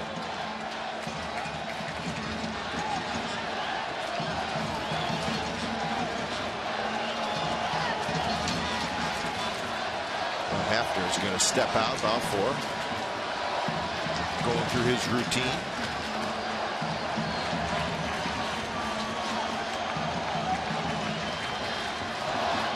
And there's another fastball for a strike right on the outside corner. So Hafner is now behind in the count 1-2. A couple of very good pitches from Balfour. And this is where he needs to stay, just like he did with Teixeira. Stay outside part of the plate. It's not Yankee Stadium, the short porch of right field, but it's still the shortest distance for a powerful left-handed hitter, and that is to pull the ball. He throws the breaking pitch, the slider, the curveball. He has to throw it very hard to try to get a swing and miss over the top instead of throwing it slowly. And that one's driven to left center field. Coco Crisp on the move, and it is caught at the wall by the left fielder Seth Smith, and that's how the ball game ends. Ho hum. So Hafner flies out to the wall in deep left center field, and Seth Smith, he had it all the way. So the Yankees score a couple, come up short. And there's your hero for the night, the catcher Derek Norris with 4 RBI. Well, this is a scary moment here. Travis Hafner is so strong, and I wouldn't take a chance on a Thursday afternoon with the same fly ball. But fortunately, at nighttime, whether or not it had the distance to go, Seth Smith caught it at the wall, kept it in the park, and the biggest out of the game, number 27, and it is close. Wow. And not only Supposed to be on a home run, but just hitting off the wall, a run would score. Well, you know, it's funny. We set up the situation that made it a safe situation where tying run in the on-deck circle. So you're thinking, well, you got a 4-run lead. It's probably the easiest save a closer can get. It turns out to be a very difficult save. Yeah. But and you said it about the A's. They're going to keep coming at you just like the A's do. So we shouldn't be surprised that they made it interesting at the end. But Balfour got the big out. Well, and they have the power hitters. That's the scary part, because with Teixeira there, that could have been a home run. Travis Hafner is a power hitter. That could have been a home run. So every save is a tough save. 1 run, 4 runs in this case. Has turned out Jeff Balfour needed every run he had on the board. Indeed, and Bartolo Colon gets the win, so he's now 8-2, 6 shutout innings, so he continues his terrific season. His ERA now under 3, and Derek Norris with the power. Coco Crispa home run, and Derek Norris with the home run. He had 4 RBIs, and so we're looking forward to talking to Darius about offense and defense, because he caught Bartolo Colon. And what are you going to go with first? I don't know. Let's ask him. Derek Norris, are you hooked up and ready to go? Yeah, I'm good here. All right, what do you want to talk about first? Let's talk about Bartolo now. All right, let's do that. So Bartolo Colon, he walks 4, which is very strange to see him do that, but it looked like after the first inning he settled in. Was there any adjustments made after that first inning? Well, I think, you know, with his sinker ball, I think he feels more comfortable go ahead and walking somebody that's not a ground ball candidate, and maybe somebody on decks, maybe a little slower runner, maybe has a hole in their swing. So I think he was kind of pitching towards that. You know, he doesn't walk a whole lot of guys, but you know what? I guarantee you 99 times out of 100 he's going to walk, you know, a Robinson Cano to face a Euclid or a Hafner, somebody that's a little ground ball candidate. You know, the fact that he did walk 4, and I agree with you, because watching him last Wednesday in Milwaukee kind of did the same thing with Francisco. But having said that, whenever you're catching him and he's missing to get over 100 pitches in 6 innings, how much of that was missing his spots? How much of it was trying to pitch carefully to certain hitters? Well, I know he's been battling, you know, a blister on his index finger too, which doesn't obviously play in his favor. But you know, I think that has a little bit to do with it. He doesn't have quite the command that he wants with that little blister that's bothering him. But you know, he still did an incredible job. He kept him off the board, and 6 innings of zeros, I'll take that any day, whether it's 100 pitches or 60 pitches. All right, Derek, let's get to your home run off CC Sabathia. Ray and I talked about how it looks like Sabathia maybe has a slider early in the count that he kind of throws to get a strike, and then maybe a harder slider later in the count. You hit the early one. Is that sort of what you were looking for? Because I believe it was the first pitch you saw from him. Yeah, you know, he's got tremendous stuff. You know, obviously his velocity is a little bit down to where it used to be, where he used to be so much tougher to face. Not that he's any easy task right now, but he does have a little get me over to get ahead in the count. And fortunately enough, he left it a little over the middle, and I just tried to put it somewhere in the gap. Unfortunately, it went over. Which was bigger? This loaded question. 3-run home run tonight, or hitting a 3-0 pitch in New York to drive in the second run, also against Sabathia. 5 runs batted in against one of the tough lefties in the league. Yeah, well, you know, the 3-0 count, I mean, we got a lefty behind me. So, I mean, that I think he was the most surprised that I swung at that pitch, and then I was the second most surprised that they actually gave me the go-ahead to swing at that pitch. But, you know, just a fact of just not trying to do too much. You know, he's a guy that gets better as the at-bat goes, so you got to try and get him early. If you don't get him early, you're probably not going to get him at all. So just trying to take the most of what he gave me, and fortunately it turned out all right for me. Final question, Derek. Last out, drive to the wall in left field. You're sitting right there as a catcher. Did it have the right sound to you coming off the bat? And what were you thinking as the ball sailed toward the wall in left field? Somebody as big as him doesn't necessarily need the sound off his bat. I mean, obviously his career stats say that. But, you know, it definitely gave me a little bit of a scare. I'm not going to lie to you. But, you know, fortunately Seth made a great play out there and read it great and made a nice play at the end of the game. All right, Derek, nice job at the plate and behind the plate as well tonight. Thanks, guys. All right, so Derek Norris, 4 RBIs tonight. Interesting what he said about Bartolo Colon. We talk about the fact that he had 4 walks on the score sheet, but he's smart. Interesting. Yeah, you know what? He doesn't want to pitch to that guy because the next guy is more of a ground ball candidate. So there's a lot going on there. So it's not just Bartolo didn't really have his control tonight. He was thinking it through. And you know, the amazing thing, here's a catcher who's caught him a lot, and yet what Bartolo was doing, maybe even his own catcher didn't know it, but yet he surmised that that's what he was doing, and it's smart pitching. And again, last Wednesday against the Brewers, he knew Francisco could hit him, walked him on 4 pitches, pitching around him basically, and that was smart pitching tonight. 6 innings, 102 pitches for him, and if you look, it's a game that if he pitches normally, challenges those guys, maybe he doesn't give put the 0 on the board, but it's smart pitching by a very, very smart pitcher who has won 8 games. And, you know, one other point about Derek Norris, the thing he did with Balfour, he stayed outside. You know, a lot of guys are so strong to go to the opposite field, but seriously, you have to make sure that if they hit it out, it has to go to the opposite field. He was not going to try to get inside with a fastball to both Teixeira and Hafner. So the A's win tonight, the Rangers lose. So those two teams are now tied at the top of the American League's Western Division standings. Final score tonight in Game 1 of the series, the A's 6, the Yankees 4. You've been watching Oakland A's baseball on Comcast Sportsnet California. Don't go away. A's Post Game Live with Scott Reese and Pip Roberts starts right after this break.